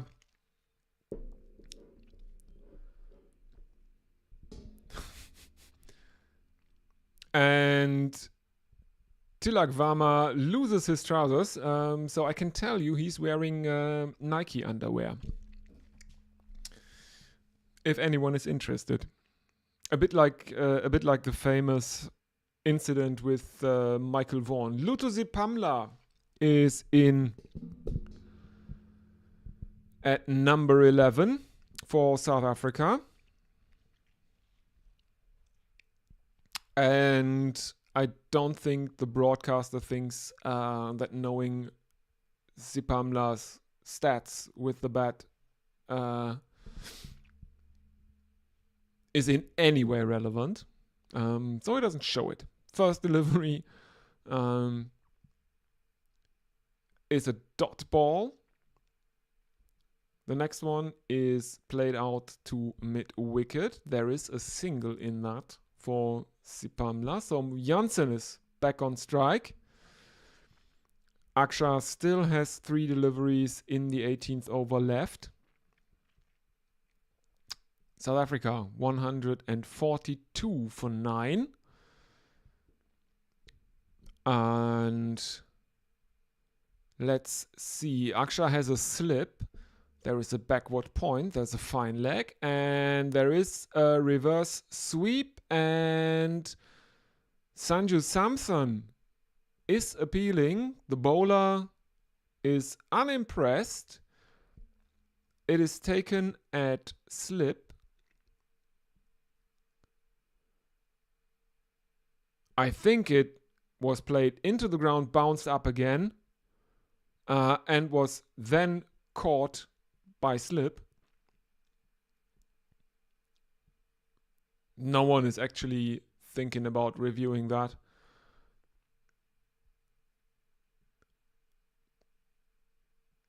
People are now, I think they're pulling Sanju Samson's leg a bit for being overexcited. Captain Surya Kumar Yadav. Oh no, they reviewed it.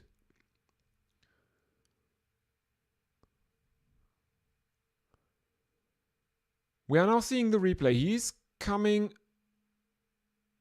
to... Yes, it's as I said. He plays the reverse sweep. He knocks it hard. He chops it hard into the ground. It bounces up and it is taken on the rebound by slip. Sanju Samson starts celebrating. The second slip has taken it, and I don't know why, because it's bouncing right in front of him. It's about a meter from his face. That Marco Jansen chops this one with a reverse sweep into the ground from where it bounces up and is then taken at slip. But apparently he was convincing enough that India wasted a review for that. And final delivery of the 18th over is a sweep shot by Jansen that goes away for 4 runs. 146 for 9, 2 overs left to bowl, 1 wicket left for South Africa.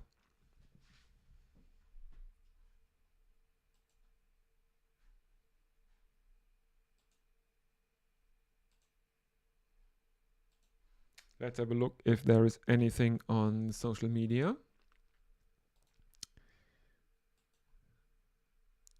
Lots of people following me again.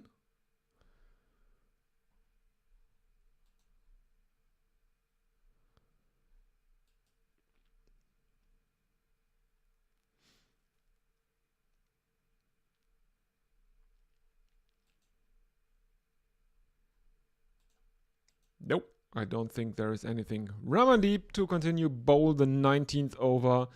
Right arm over the wicket to the right-handed Sipamla. This is driven to cover. And South Africa run. I think they run a couple. Yes, they run a couple. So 148 for 9.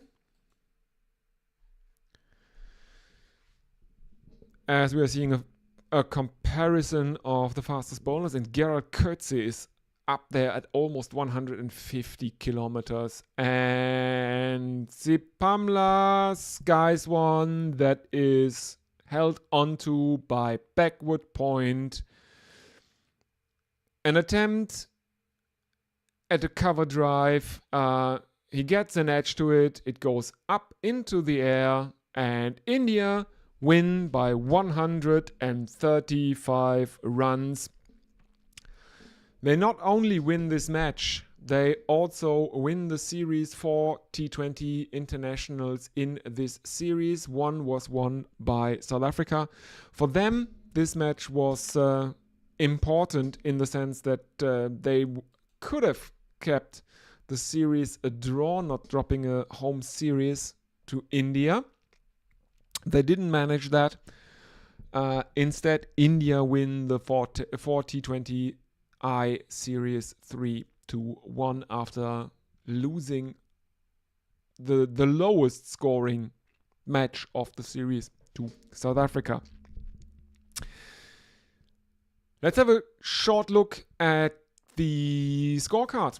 Only one Indian wicket fell. That was Abhishek Sharma, who went for 36 of 18 at a strike rate of 200. His opening partner, Sanju Samson, ended the innings on 109 not out after 2 ducks in the previous 2 games. And Tilak Verma made 120 not out, thus becoming the second Indian after Sanju Samson and the 5th overall to make consecutive T20 international centuries. Well, I will tell you that Luto Zipamla took a wicket, which is the only positive thing in the South African bowling card, because everyone else didn't take a wicket and was absolutely hammered. Looking at the scorecard for South Africa, the target was 284. No one made a 50. Tristan Stubbs came closest. He made 43. Then David Miller, who made 36, and Marco Jansen, who ends the match on 29 not out. Honorable mention for Gerald Coetzee, who is the only other South African batsman to make double figures. South Africa end the innings on 148 all out after 18.2 overs in pursuit of, again, 284. Looking at the bowling card, everyone is in the wickets. India used 6 bowlers. Everyone was in the wickets. Pick of the bowlers, probably Arshdeep Singh, who took 3. At an economy of 6.66. Varun Chakravarti took 2 at 10.5 and over. Akshay Patel, pretty good as well. Two wickets for him. He paid 6 runs for that from 2 overs. And then we have Hardik Pandya, Ramandeep Singh, and Ravi Bishnoi, each taking. Well, yeah. Thank you everyone for watching. Thank you everyone who participated in chat or who sent in something on social media. Keep in mind that we are covering the Border Gavaskar Trophy starting on, I think, Friday, the 22nd, on this channel. But for that, we'll have a full team. We will have multiple commentators and a rotating cast of characters. So if that is anything you might be interested in, keep an eye on this channel. The easiest way to not miss anything that's happening here is to leave a subscription for this channel here, down below this live stream. Also have a look around at the rest of the channel. There's a lot of English language content as well, even though this started primarily as a German language cricket channel. But there's a lot of English language content as well. And I made a convenient playlist for everyone that's interested in English language content. So head over to the playlist tab on this channel and have a look around among the English language content. Yeah, I think that is all. That was a well, let's call it a match of two halves. That was a very, very good and dominant batting display from India. And I don't know what happened to South Africa's bowlers, because India's bowlers weren't that bad on this pitch. I don't know what went wrong for them. Anyway, thank you for listening. Don't forget to like and subscribe. And if you want, we will see each other again for the Border Gavaskar Trophy. Bye, everyone.